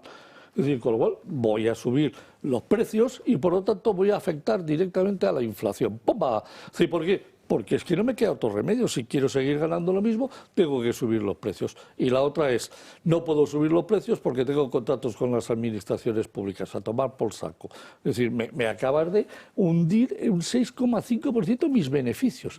¿Que eso qué va a implicar? Que evidentemente si ganaba dinero voy a ganar un 6,5% menos y si gano un 6% menos pagaré menos impuestos de sociedades. Es decir, o lo que es peor, es decir, los márgenes de los beneficios empresariales de las pequeñas y medianas empresas raramente a la hora de pagar impuestos superan el 10%. Raramente. No hablamos de las grandes delibes, ni hablamos de las que cotizan en el mercado continuo. Hablamos de las pymes españolas. Ganar un 10% sobre tu facturación es un auténtico éxito. Ahora tú meter un 6,5% más de coste. Pues nada, pues sí que te puede dejar en un 3, 3,5%. Cualquier bandazo, cualquier problemita que tengas te lleva a perder dinero. Y las empresas que pierden dinero terminan cerrando porque a las pymes no le prestan hoy ni un euro, ni los buenos días, es decir, si intentas financiarte a través de la banca. Como no te financian, cataplum, chimpum. Y este es el objetivo. Además, eso es premeditado y con nocturnidad y con alevosía. O sea, ha sido hecho adrede. Y además, en este Consejo de Ministros, para taparle la carita a esa señora que vemos ahí, es decir, de su desastre. Para hacerla sonreír después de que Podemos el miércoles en el Senado las estará un buen golpe. Vamos, así tenía la cara, es decir, el otro día en el Congreso de los Diputados, Yolanda Díaz. Pero ojo, porque la formación morada tiene bastante peso en un momento en el que Sánchez tiene que contentar a todos los partidos que tiene alrededor para poder sacar adelante votaciones. Con la aritmética parlamentaria que hay ahora, 5 diputados son muchísimos. Es que te falla, Coalición Canaria, te falla Podemos, estás contando escaños con los dedos. Entonces, bueno, eso es un problema. Sobre lo del salario mínimo, muchos economistas coinciden ya en que un 1.000eurista a día de hoy es un 2.000eurista atracado. Quiere decir, para que una persona pueda recibir 1.100 euros, el empresario tiene que poner cerca de los 2.000. Entonces, subir impuestos, pagar impuestos, estaría bien, que lo está, si se tradujera en más y mejores servicios sociales y en una contención de la deuda y el déficit. Sin embargo, en España, hoy la deuda pública está 8 puntos por encima de lo que estaba en marzo de 2020, que es cuando nos permitimos dispararla con el argumento de la pandemia. Yo no soy muy mayor, pero yo he vivido una época en la que el IVA estaba al 16%, no había impuesto al plástico, no había impuesto a la banca, seguramente, no se contemplaban impuestos a las eléctricas, no se meditaba incluso poner peajes a las autovías, y la deuda y el déficit estaban contenidos, la tasa de paro era del 8% y la renta disponible era mucho más grande de la que tenemos ahora. Entonces, a mí me tienen que demostrar, porque todavía no lo han hecho, que pagar más impuestos se traduzca en un mayor bienestar y en un mayor saneamiento de las cuentas públicas. Yo eso a día de hoy no me lo ha demostrado nadie. Y me encantaría que eso ocurriera, que alguien me lo explicara con números y de forma didáctica. Puede ser no subir impuestos por subir. No sé yo si tiene Yo creo que si te lo explicara alguien sería un milagro. Mira, para generar un euro de riqueza, en este país, un euro de Producto Interior Bruto, es decir, este gobierno necesita es decir, quitarte 2,7 euros en impuestos, necesita gastarse 3 euros en gasto público y necesita endeudarse en 6 euros. Es decir, esta es la cruda realidad. Para generar un euro de riqueza nos roban 2,7, se gastan 3 y encima piden prestado 6. Esto es una locura, esto es una absoluta locura. En Estados Unidos, para generar un euro de riqueza, es decir, en impuestos te quitan un 0,4 euros, es decir, se gasta el gasto público, es de 0,3 a 0,4 también, y luego la deuda la tienen tocadita y se gastan 2 euros para generar un euro de riqueza. Nosotros somos el desastre mundial. Te vas a un país, Irlanda, el milagro económico de Irlanda, para generar un euro de riqueza, solo 0,4 de gasto público y 0,2 de deuda. Pues amigos, Pues ya lo sabemos. Es decir, este es un gobierno socialista y comunista el que tenemos el que nos lleva a este tema. Bueno, y si me permitís, yo creo que es un gobierno que roba. Es decir, a la gente pagar impuestos cuesta muchísimo. Es decir, levantar la persiana de un negocio, pagar tus nóminas, el esfuerzo, el tiempo que supone, a los señores les cuesta muchísimo para que luego venga el gobierno a coger el dinero público, que sí que es de la gente. Al contrario de lo que decía Carmen Calvo, el dinero es de la gente y cuesta mucho ganarlo para luego pagarlo. Aquí el debate a veces no es tanto en cuánto es el gasto público. Si el gasto público es en educación, en protección de la infancia, en ayudas a la maternidad, en mejorar la vida de nuestros mayores, bienvenido sea. El problema del gasto público es el derroche de Sánchez. Que tenemos un presidente que se dedica a ir a la compra en helicóptero, que se gasta 55 millones de euros todos los años en pagarse sus asesores. 55 millones de euros, por ejemplo, es mucho más de lo que se gasta en investigación científica, el doble. Es más de lo que destinamos a bibliotecas, al Plan Nacional sobre Drogas, en definitiva, a cosas que sí que son esenciales. Claro, que Sánchez se gasta, lo he dicho antes, 30.000 euros al año en su propio maquillaje. Pues oiga, es que esto no puede ser. Parece una broma, pero lo que es un atraco. Sí, esta mañana, mientras estábamos esperando empezar el programa, hablando con José Ramón, él ha dicho una cosa que es muy interesante. Porque ha dicho, todos sabemos que la sesión del otro día del Parlamento no fue en el Congreso, sino que fue en el Senado. Y se ha dicho que era por obras en el Congreso. Entonces, José Ramón sabía qué obras eran, yo tengo que conocer que también, y son muy interesantes porque resulta que nos hemos gastado 3 millones de euros. Digo nos hemos, porque a pesar de que no lo hemos decidido, lo hemos pagado. 3 millones de euros para que todos los diputados, a partir de ahora, gocen de una pantalla táctil donde, entre otras cosas, puedan votar y donde, yo no sabía, entre otras cosas, les puedan aparecer los subtítulos cuando no se hable desde la tribuna en castellano. Ay, para que ya no tengan que llevar los pinganillos y no se note el dineral que se han gastado en esa chorrada. Exacto, que eso ha durado lo que ha durado. De todos modos, es muy interesante porque tiene una coletilla, 3 millones de euros, no es un milagro, son tus impuestos. Bueno, o sea, que entonces que resulta que las obras por las cuales se ha tenido que hacerse el debate de la enmienda a totalidad de la amnistía, que es también lo más importante en realidad que sucedió en el Congreso, es porque le hemos puesto a los diputados nacionales un cine en versión original, para que ahora cuando alguien quiera hablar en catalán o quiera hablar en vasco o quiera hablar en gallego, puedan ir leyendo los subtítulos. Bueno, una frivolidad más. Pero no les han preguntado a los diputados. Ha sido una decisión de Francina Armengol, que ha dicho, oiga, no, como no tengo nada que ver, voy a gastarme 3 millones de euros. Mire, ya está bien, ya está bien. Es decir, estamos derrochando de forma permanente todos los días el dinero que los españoles pagamos en impuestos. Esto es una vergüenza nacional. Nos vamos a ir a la última pausa de publicidad del día de hoy, apenas unos minutos. Ya les aseguro que a la vuelta hablaremos de música, no la de Taylor Swift. En unos minutos aquí les esperamos.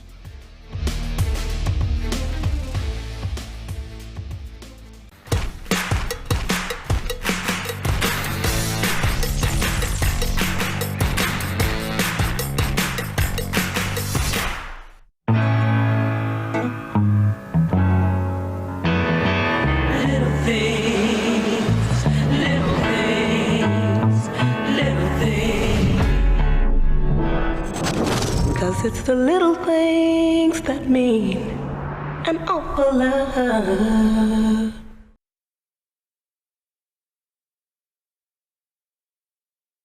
Pardo Stone Design es una empresa líder en manipulación de la piedra natural y cuenta con los sistemas operativos más avanzados del mercado y el conocimiento puramente artesanal. Aportan conceptos innovadores en el mundo de la decoración con piedra natural, realizando composiciones decorativas y proyectos de arquitectura e interiorismo. Pardo Stone Design. Descubra la artesanía en piedra y haga sus sueños realidad. Y si eres socio del Club de Amigos, tendrás un 5% de descuento. ¿Quieres reducir el gasto de refrigeración y calefacción de tu comunidad? Somos expertos en la gestión de subvenciones de eficiencia energética para comunidades de propietarios sin coste inicial. Gestiona tu subvención, es la mejor decisión para tu edificio. Llama ya al 911 45 47 77 y en Gestiona tu subvención te daremos un trato personalizado. ¿Es usted un perjudicado por la debacle del Banco Popular? Sepa que la vía civil está bloqueada tras la sentencia del Tribunal de Justicia Europeo. En Durán y Durán Abogados tenemos una alternativa, que es la vía penal. Se nos ha admitido una querella en la Audiencia Nacional por la ampliación de capital de 2012. Todos los afectados que tengan dinero invertido y deseen seguir luchando por la recuperación de su inversión deben llamarnos y les informaremos cumplidamente. Llámenos al teléfono gratuito 983 3020 y le ayudaremos. O entre en nuestra página web www.duranyduranabogados.com, que aún hay mucho partido por jugar.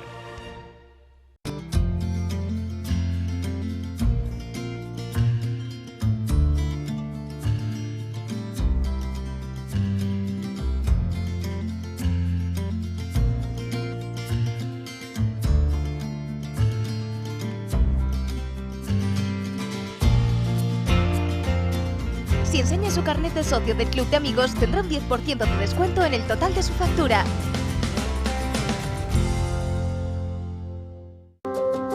Estimado lector, nos complace informarle de que nace el Club del Libro de Biblioteca Homo Legens, un espacio único en el que cada mes podrá escoger los 2 libros que usted desee de nuestro amplio catálogo. Para formar parte del Club del Libro de Biblioteca Homo Legens, ponemos a su alcance 2 tipos de suscripción. Por un exclusivo precio, llévese 24 libros al año, valorados en 500 euros, sin gastos de envío y muchas más ventajas. Puede darse de alta en homolegens.com o puede llamarnos al teléfono 910059942, escribirnos a clubdellibro@homolegens.com o enviarnos un WhatsApp al 608 02 8273. ¿A qué espera para ser parte del Club del Libro de Biblioteca Homo Legens?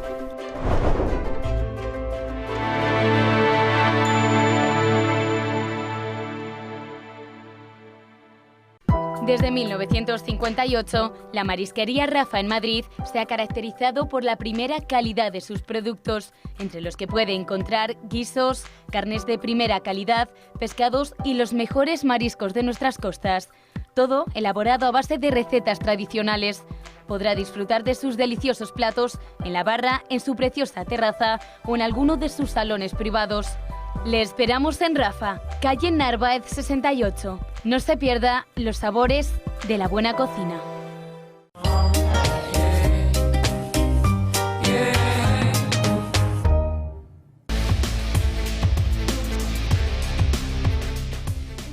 Ya estamos de vuelta en Dando Caña, nos acercamos a la 1:30 del mediodía, a las 12:30 en Canarias, y saludamos ahora a uno de los considerados como el máximo representante a nivel mundial del violín flamenco, a Paco Montalvo. Muy buenas tardes. Buenas tardes. Bueno, ¿qué tal? ¿Cómo estás? Porque además en unos días empieza una nueva gira, si no me equivoco, el 20 de enero en Milán, ¿no? Exactamente. Nos vamos ya la semana que viene.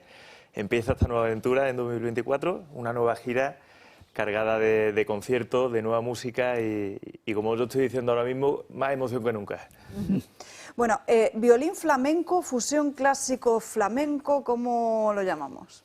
Yo lo llamo violín flamenco y es cierto que hay una fusión entre la música clásica y el flamenco. De ahí surge un nuevo estilo, donde el violín canta y es acompañado de un cuadro flamenco original y novedoso a la vez, con su guitarra flamenca, palmeros, baile, contrabajo, bajo eléctrico y un set completo de percusión. Y con eso el violín canta y hacemos que la gente se emocione y yo el primero.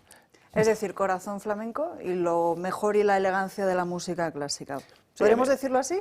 Totalmente. A mí me gusta decir también que bebo de lo mejor de los dos mundos, ¿no? De la música clásica cojo esas bellas melodías y esa armonía tan rica, y del flamenco la fuerza, la pasión y la furia. Mezclamos esos dos ingredientes y sale una cosa innovadora y emocionante. Bueno, leía recientemente, unos días, una entrevista que concedías a otro medio de comunicación, donde contabas una anécdota acerca de tu padre, que le había regalado un violín a tu hermana, pero que ya finalmente no había tocado, pero me sorprendía que a los 9 años ya estabas dando conciertos. Sí, desde muy chiquitito tuve la suerte de subirme a un escenario. No era consciente de lo que estaba haciendo, pero tuve esa suerte de empezar en la música y de tener ese contacto con el público, que al final yo creo que lo bonito de la música es poder compartirla y disfrutarla, ¿no? con todo. Y la anécdota, efectivamente, mi padre le regaló un violín pequeñito a mi hermana cuando ella nació, al poco tiempo, con la ilusión de que ella en algún momento lo tocara. Y no lo consiguió. Mi hermana lo cogía y lo tiraba por los aires.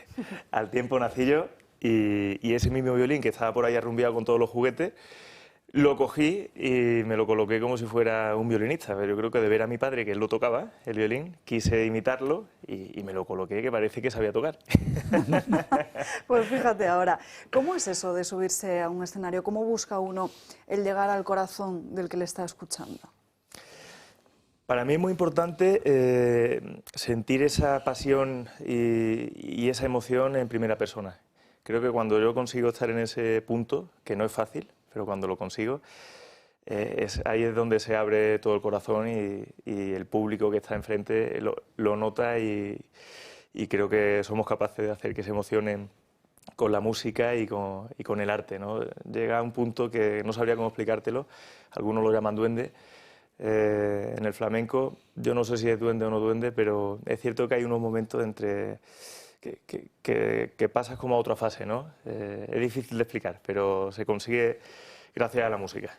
Bueno, esa emoción es la que podrán escuchar muchos en alguno de estos conciertos. Decíamos antes, la primera parada en Milán y a Madrid también va a llegar al Teatro Real en abril, ¿puede ser? Sí, bueno, uno de los conciertos del año para mí, para mi gira. Madrid, el 22 de abril, en el Teatro Real, uno de los mejores teatros del mundo y de España. Acabo de estar allí viendo la escenografía, la iluminación y bueno, se me ha puesto la piel de gallina. Salgo emocionado ahora mismo del Teatro Real viendo lo que vamos a hacer allí. Va a ser una noche mágica, vamos a hacer una gran fiesta y va a ser un colofón de esta gira sin duda alguna. Además de este concierto, en Madrid tenemos una gira enorme. Empezamos en Milán, vamos a estar en Sevilla, que ya tenemos casi todo completo, casi todo vendido. En Málaga, en el Teatro Cervantes, el mejor teatro de Málaga. En Córdoba vuelvo a mi tierra después de muchos años, también en el mejor teatro enorme que es el Teatro de la Serquía, al aire libre, vamos a estar allí en junio. En fin, nos podemos aburrir aquí diciendo fechas, todas están disponibles en mi página web, en pacomontalvo.com, y ahí sale toda la agenda de los conciertos que ya tenemos disponibles y algunos próximos que también saldrán.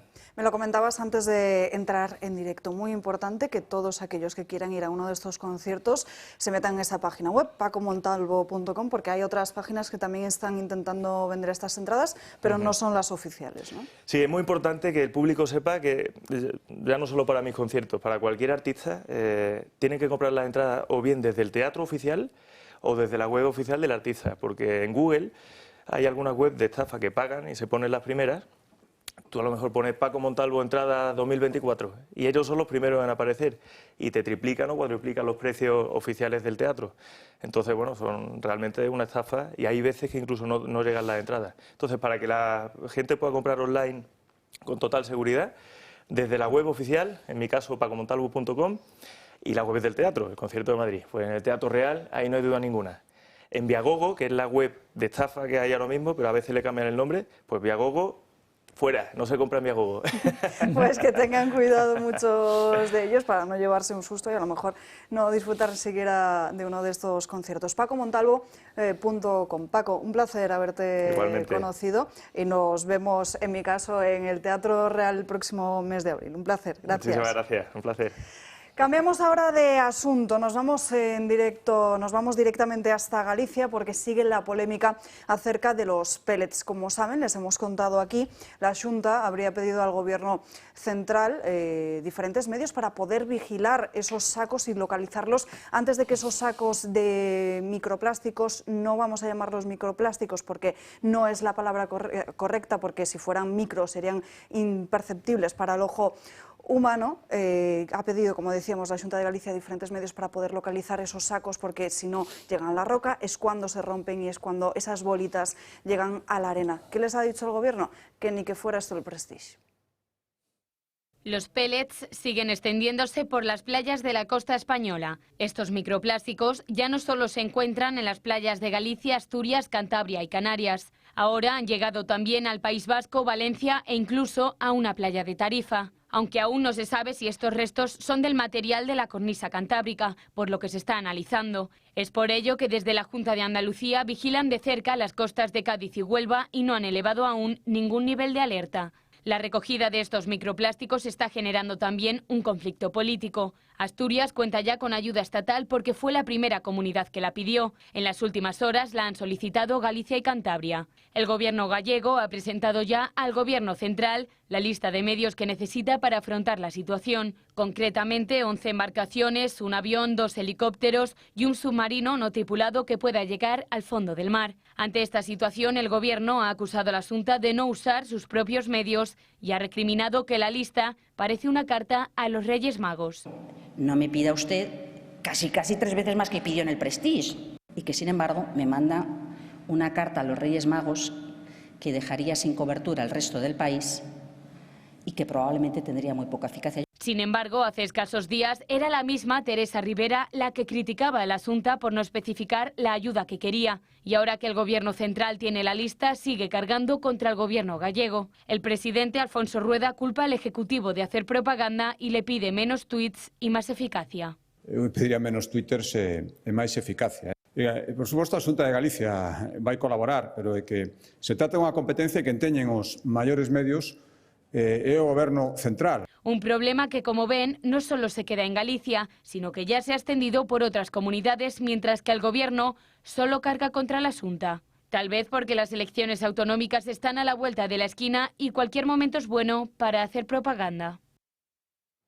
En fin, estaremos muy pendientes de lo que va sucediendo en las costas gallegas. Parece que evidentemente está siendo usado como algo de campaña electoral en previsión de esas elecciones del 18 de febrero. Sí que me gustaría aclarar lo del término, porque ayer nos han escrito diferentes personas que se dedican al sector del plástico. El término correcto sería granza de plástico y no microplástico, como se está haciendo en muchos medios de comunicación. Así que para simplemente aclararlo y decirlo aquí. Sí, Francas. No, por darle una idea a la Junta de Galicia, por aquello de la estrategia de comunicación tan propia de este gremio, yo al menos me interesaría mucho saber, este barco perdió más de un contenedor. Hay quien dice que perdió 10. 10 contenedores. De los 10 contenedores, uno tenía los plásticos. Creo que ¿Qué tienen los otros contenedores? ¿Dónde están los otros? Porque los otros sí que está claro que no es culpa de la Junta de Galicia, ni del Ayuntamiento de La Coruña, ni de los chinos, ni de los ingleses. Es culpa del Ministerio, no sé si el español o el de Portugal, pero que tienen que ir a ver qué puñeta hay, porque eso, de que caiga un contenedor y se queda ahí y ahí te pudras, depende de lo que tenga, no parece que sea una cosa muy moderna, muy progresista. Yo le animo a la Junta que pregunte, porque igual resulta que en vez de recibir bofetadas y poner cara de haba, puede empezar a dar algún que otro puñetazo histórico, ¿no? Bueno, es que lo que estamos viendo ahora mismo es que en este momento la mayor contaminación que se está produciendo en Galicia es la informativa por parte del Gobierno. Por parte de un Gobierno, con el Ministerio de Transportes y Óscar Puente, que es probablemente uno de los peores ministros de estos nuevos ministros que ha reclutado Sánchez para su equipo, han decidido convertir esto en un tema de la campaña electoral y han preferido las consecuencias perniciosas para las playas gallegas con tal de poder atacar a la Xunta de Galicia. Con lo cual esto es completamente inadmisible. Es que el Ministerio de Transportes conocía con anterioridad este evento de la pérdida de los contenedores. Decidió no avisar a la Xunta de Galicia. Y cuando se produce el desastre, señalan directamente al presidente Rueda que no tiene competencias sobre el mar, porque las competencias son del Ministerio de Transportes, de Óscar Puente y de Sánchez. Y la manera capciosa e interesada que están haciendo este asunto es inmoral. Y el exclusivo motivo por el que está pasando todo esto es porque hay elecciones en Galicia. Y por eso su ministerio ha hecho una dejación de funciones y se ha dedicado directamente a intoxicar a la población y a atacar a la Xunta de Galicia, que no tiene ni la culpa ni la competencia sobre lo que está sucediendo. E insisto, que se vayan a Tarragona, donde ya se ha abierto un expediente a 8 empresas porque llevan desde el año 2018 vertiéndose diferente contenido también muy similar a lo que está sucediendo en Galicia, en esa planta petrolera del puerto. Estamos viendo una de las peores, bueno, están dando varias coincidencias que están mostrando lo peor del sistema. Quiero decir, sobre este suceso, proceso de contaminación, se ha dado la casualidad, la coincidencia de que estamos a un mes de unas elecciones en una comunidad autónoma y de que están beligerando dos instituciones, dos administraciones que están gobernadas por partidos políticos distintos. Entonces ya tenemos la ensalada perfecta para que esto sea una lluvia de palos. Porque yo no veo esta escandalera montada, por ejemplo, con Asturias, y seguramente sea porque ni Asturias tiene elecciones de aquí a un mes y porque Asturias no está gobernada por el Partido Popular, ¿no? Entonces, yo ya en calidad de ciudadano, en calidad de persona que le gusta el mar, a mí me hubiera gustado un puntito más de diligencia por parte de todos. Ojo, yo no voy a entrar, porque tampoco tengo el conocimiento para ello, en quién ha sido más lento o más rápido, quién tiene la culpa y quién no, pero creo que a nuestros gobernantes conviene exigirles un puntito más de diligencia y sobre todo un puntito más de que se dejen los cálculos de partido, los cálculos electorales para otro momento, que se está manchando el mar, quiero decir, las playas, ¿no? Y no aprovechar cualquier mínimo percance para sacudirle al vecino. Es que las elecciones gallegas, aunque parece que no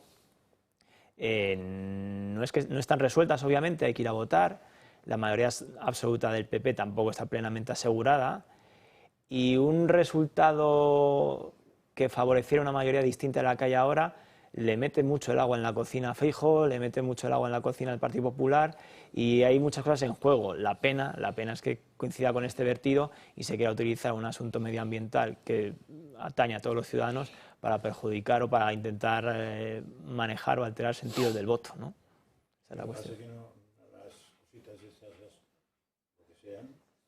Tú antes, los Pellets o como se llamen, no solamente han ido para Galicia.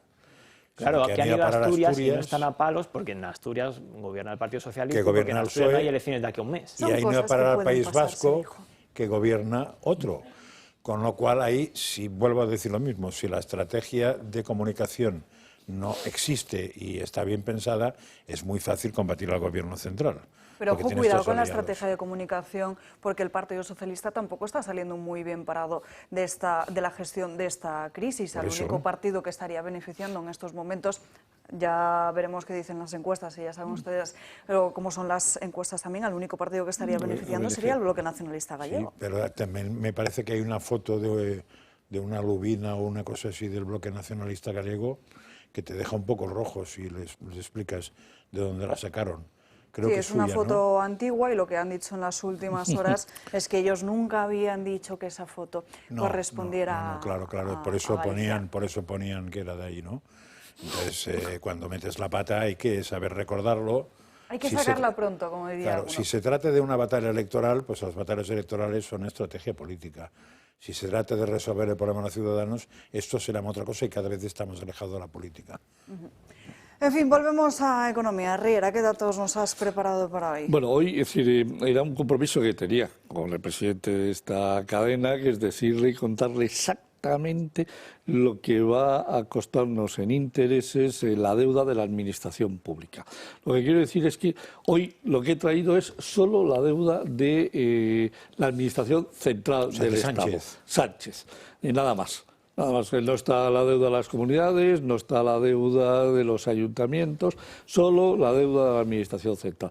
Y lo que quiero enseñaros es, fijaros, lo impresionante que es cómo han subido los tipos de interés con respecto al año pasado. A noviembre del año pasado el tipo de interés medio que pagábamos por las letras era de un 0,728%. Al 30 de noviembre la media del año es un 3,422% y ha crecido un 370%, y nos va a costar las letras del Tesoro el año que viene 1.900 millones de euros más. Que por eso la gente hace cola, ¿no?, frente al Banco Central de España. ¿no?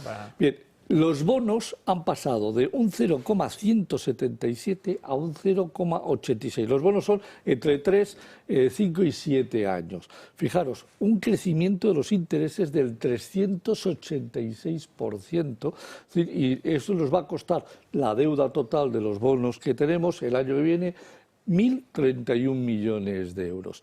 Las obligaciones, que son de 10 hasta los 50 años, como es un volumen muy grande, se ha crecido solo un 4%, pero claro, no nos olvidemos, es decir, en toda esta hay 74.000 millones de euros de la Administración Central de este año, más 185.000 millones de euros que han vencido. El año que viene vuelven a vencer otros 185.000 millones. Y más o menos va a volver a pasar exactamente lo mismo, otros 70, 75.000 millones, más o menos, es decir, que volverá a necesitar la Administración Central del Estado. ¿Qué quiere decir? Que habrá nuevas subastas, habrá nuevas peticiones. Mientras no haya una crisis desde el punto de vista de temor a la deuda española, es decir, ese 3,422 va a subir ligeramente, es decir, sobre la nueva deuda otros 1.900 para el año siguiente, los bonos van a subir sustancialmente del 0,86, van a pasar posiblemente a un 1,20, un 1,25% de media, se quitarán los que vencen y se meterán los nuevos, y la deuda el año que viene de los bonos va a ser bastante más de 1.000 millones para el 25. Y las obligaciones, bueno, esto va a ser un desmadre, porque si hemos pasado a un 2,2, estaremos en un 2,4, con lo cual, donde nos va a costar casi 3.000 millones de euros más, al año siguiente nos van a costar pues otros 5.000 millones más. Es decir, este año, es decir, que hemos cerrado, durante el año 2024, nuestra deuda va a crecer como mínimo en 6.000 millones de euros. Esto quiere decir que a cada español vaya sacando de su bolsillo 125 euros. O si lo queréis, a los trabajadores, es decir, que cotizáis, pagáis IRPF, pagáis IVA, ir pensando que os van a quitar 250 euros de vuestro bolsillito para poder solo pagar estos intereses, sin contar la deuda. Es decir, cuando alguien dice, jajaja, no, es que la deuda en este país no se paga. No la paga nadie. Mira, el año que viene 6.000 millones más de intereses, es decir, solo en el 2024. Y preparémonos porque en el 2025 a estos 6.000 habrá que añadirle otros 8.000 millones. ¿Por qué? Porque la deuda, esa que no se paga según los progres de la izquierda, resulta que tiene gastos financieros y que hay que pagarlos todos los meses. Y claro, 6.000 millones es mucho dinero. Así que ya para cuando Julio pueda ver el programa, que lo sepa, 6.000 millones solo la deuda de la Administración Central del Estado. Cuando tenga los datos comunidades y ayuntamientos, haré el cálculo, calcular otros 1.000 millones más por las comunidades y ayuntamientos, estaremos en 7.000 millones de bromita más de gastos, sin bajar del autobus. ¿No se puede condonar esos 6.000 millones como los 15.000 de Cataluña? Sí, claro. Tú dile a los que te están prestando el dinero que además de prestártelo, que no cobren. A ver qué te dicen. Terrible. Pero esta es la cruda realidad. Se puede refinanciar, pero a más deuda. No, vamos a ver, es que hemos refinanciado 185.000 millones que han vencido, que no teníamos dinero para pagarlo. O sea, el problema es que han vencido este año 185.000 millones. Y no se han podido... Que, claro, sí, pedimos 185.000 a tipos de intereses más altos, que eso es lo que nos ha pasado. Además de los 75.000 que ha tenido que pedir la Administración Central del Estado. Y el año que viene son otros 185.000 millones que no vamos a poder pagar, es decir, que nos vencerán a tipos de intereses más bajos porque vienen de otras épocas en las cuales no teníamos la inflación, no tuvimos la inflación, ni habían subido tanto los tipos de interés del Banco Central Europeo, y además no nos olvidemos, el segundo semestre del 2024 el Banco Central Europeo ha dicho que deuda que venza, que en principio no la va a renovar él. Es decir, que vamos a tener que acudir a los mercados, que cada vez nos van a darse cuenta de que, ojo, que nos van a exigir más, sobre todo por la parte de las obligaciones, que es a más largo plazo. Y eso va a subir de forma sustancial. Eso le llamaba la tal Nadia Calviño, que por cierto ha sido premiada, ir como una moto. No, dijo que se estudiara. Sí, eso se llama ir como una moto, sí. Eso se llama ir como una moto. Digo, para ir entrando en la terminología moderna. Sí, ir como una moto, vamos como una moto, 6.000 millones más de gastos financieros. O sea, sí, sin bajar del autobús, súmale... sin casco, debemos ir sin casco. Súmale la subida de las pensiones del 3,5, la subida de los funcionarios, que todavía no se ha pactado, pero que será un 3%, como mínimo. Tú suma. Los gastos, o sea, los salarios públicos públicos dichos por la Administración en el plan presentado a Bruselas sumarán 166.000 millones de euros el año que viene. 166.000 millones, solo todo el conjunto de las administraciones para pagar a funcionarios, contratos laborales y otros de todo. O sea, los otros, los enchufetas que yo digo y tú hablas de otros, también están incluidos. Sí, sí, claro. Son los amigos de, la novia de... Esto es una... Es que, no, claro, es decir, los primeros 166.000 millones que cobramos de impuestos es para pagar los salarios. Luego tenemos, sí, todo el conjunto de las administraciones públicas, pues cerca de 80.000 millones de gastos generales. Bueno, los siguientes 80.000 millones de ingresos, de impuestos, son para pagar solo esa partecita de ahí. Luego sigue pensiones, sigue con todo lo demás. O sea, que es que... El año que viene, más de 700.000 millones de gasto público. A ver de dónde sacamos el dinero para pagar esa broma. Tú lo has dicho, refinanciando.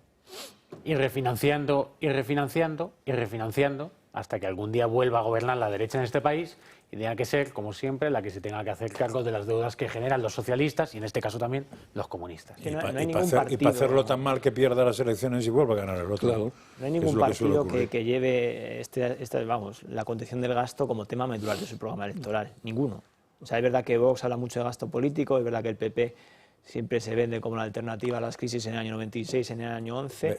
Pero Aznar sí cerró el grifo. Aznar sí, pero es historia. Sí. Voy a tardar muy poco. En el año 11, cuando Rajoy acumula 186 escaños, que junto con el poder territorial que tenía es la mayor acumulación de poder que ha habido desde la dictadura, seguramente, no se hizo todo lo que se podría haber hecho por poner el país boca abajo y sanearlo. De hecho, de ahí buena parte le viene la espantada de votantes que tuvo y de la que todavía no se ha recuperado, que hay gente que todavía no ha vuelto por la decepción que generó aquello.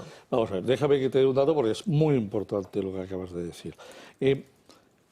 Con Mariano Rajoy sucede algo que no ha sucedido nunca en la historia de ningún presidente de este país. En su periodo de mandato consiguió reducir el gasto público total de cómo se lo dejó Zapatero en 30.000 millones a cómo lo dejó él. Zapatero dejó el gasto público en 510.000 millones, Mariano Rajoy lo dejó en 480.000 millones. Lo que pasa es que lo que no supo vender es esa gestión del gasto público, entre otras cosas porque tenía un ministro que se llamaba Montoro, que es que parecía que disfrutaba y nos hacía sufrir a todos los españoles con su risita de anda, toma, que te voy a poner todo un puestito.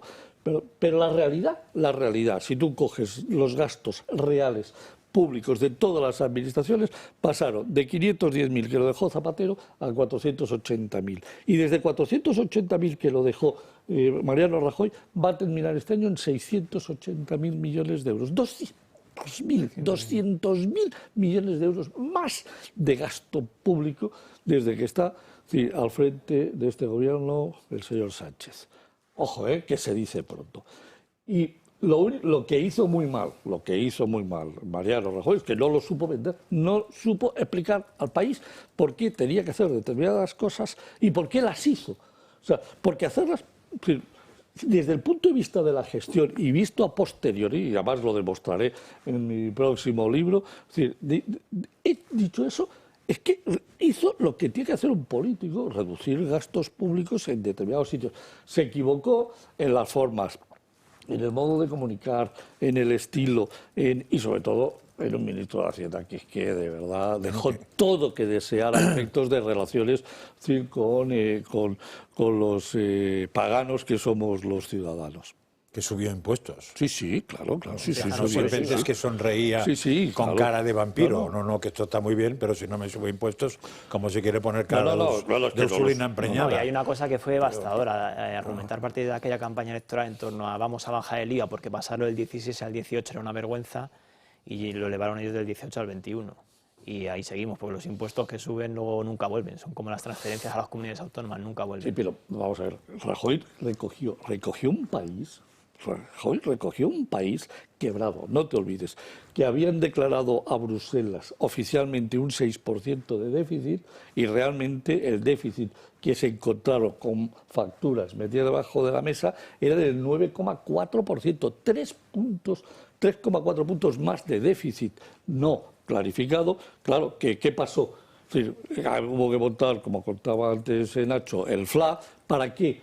Para pagar a los proveedores. Es decir, la primera y el gran motivo por el cual se monta el Fondo de Liquidez Autonómica son dos. Uno, financiar a Cataluña y luego al resto de las comunidades que no tenían un puñetero euro. Bonos basura. Y dos, porque todas las comunidades autónomas y los ayuntamientos debían casi 50.000 millones de euros a proveedores. Y claro, hubo que buscar pasta, dedicarla para pagar a proveedores, se hizo un plan a 2 años para ir amortizando toda la deuda de los proveedores. Es espectacular el trabajo que tuvo que hacer ese gobierno. Y si me permitís una cosa, es que, por ejemplo, antes que hablábamos del Ministerio de Transportes y lo que está pasando ahora con los vertidos en las costas del norte de España, es que solamente en el Ministerio de Fomento, en ese momento, dejaron 8.000 millones de euros de deuda oculta. Que es verdad que el Partido Popular seguramente cometió muchos errores de comunicación, incluso errores de gestión, como todos los gobiernos. Claro, pero cuando se dice, no, porque el PP subió los impuestos, claro, pues por poner un símil, esto es como si uno es cirujano en La Paz y le dicen que ha habido un accidente de tráfico y que le mandan un herido que tiene unas contusiones. Y cuando le llega el herido, resulta que tiene el cuerpo destrozado y le tiene que amputar una pierna y que hacerle 25 suturas. Lo que no se le puede decir luego al médico es, oiga, usted dijo que esto se iba a curar con unas vendas. Y, hombre, claro, es que lo que ustedes me habían contado a mí no era la realidad de lo que había sucedido. Y el Partido Popular hizo unas medidas que fueron difíciles, que fueron duras y que tuvieron un enormísimo coste electoral para nuestro partido y que, por cierto, y como decía José Ramón ahora, ningún otro gobierno en la historia de España lo ha hecho. Porque Sánchez, con estos números que José Ramón acaba de exponer, lo que tendría que hacer es un plan de ajuste. Y lo que está haciendo es simplemente generar una deuda para las generaciones venideras que acabará pagando, como siempre, la derecha. No, que nos quedan menos de 6 minutos, pero antes de ir al último asunto del día y de que nos acompañe Sandro Meco en esta mesa, pedirles que se den de alta en el Club de Amigos. Sin todos ustedes y sin el club, esta televisión no sería posible. Así que les vamos a dejar nuestra página web, la página web del Club de Amigos, clubdeamigos.eltorotv.com, donde se pueden dar de alta. También pueden hacer una aportación puntual a través de la pestaña Donar, que además, como les contaba el otro día José Javier, esparzan el gato al agua, desgravan en la declaración de la renta, así que su ayuda es más importante que nunca. Nos vamos con el último asunto. Felipe VI, atención, que pide reconocer el Estado de Palestina. Ante esta crisis, además de la condena y el llamamiento a la liberación de todos los rehenes y la petición de respetar el derecho internacional y el derecho internacional humanitario, debemos seguir insistiendo también en que sin una solución política que pasa por el establecimiento del Estado palestino junto a Israel, no será posible parar este ciclo de violencia o impedir que se vuelva a repetir. Sandro Meco, de En Dos Continentes, muy buenas tardes. ¿Qué está pasando en Oriente Próximo? Muy buenas tardes. Bueno, pues digamos que hasta aquí. Ha llegado hasta aquí. La situación del Mar Rojo la sabemos, la llevamos contando en esta cadena desde el comienzo y parece ser que Reino Unido y Estados Unidos sobre todo han dicho que hasta aquí. Ambos ejércitos han bombardeado una docena más o menos de localizaciones hutíes en Yemen, en Líbano, y digamos que ha sido pues precisamente por los motivos que ya conocemos, precisamente por ese bloqueo comercial a las rutas marítimas que pasan por el Mar Rojo. Bien, ¿y cómo es que ha sucedido esto en este preciso momento? Pues nos lo ha contado precisamente Rishi Sunak, el primer ministro de Reino Unido, que decía lo siguiente: les hemos avisado. Básicamente, a pesar de los repetidos avisos por parte de la comunidad internacional, los hutíes han continuado llevando a cabo ataques en el Mar Rojo, incluyendo contra buques de guerra británicos y estadounidenses esta semana. Esto es lo que nos contaba Sunak. Por su parte, en Estados Unidos, Joe Biden nos decía lo siguiente a través de un comunicado oficial de la Casa Blanca. Estos ataques de precisión son un mensaje claro de que los Estados Unidos y nuestros aliados no tolerarán ataques contra nuestro personal o permitirán que actores hostiles pongan en riesgo la libertad de navegación en una de las rutas comerciales más importantes del mundo. Y aquí viene lo importante. No dudaré en realizar medidas más contundentes para proteger a nuestra gente y al libre flujo de comercio internacional si es necesario. Tenemos las dos posturas, tenemos a Reino Unido y tenemos a Estados Unidos. Pues bien, los hutíes también han hablado y lo han hecho a través de su portavoz, que, muy sencillo, si Biden ha dicho que está dispuesto a realizar medidas más contundentes, lo que los hutíes nos cuentan es que va a haber venganza y desde luego no van a tener ningún tipo de reparos en llevarla a cabo. Cualquier agresión estadounidense jamás se quedará sin respuesta.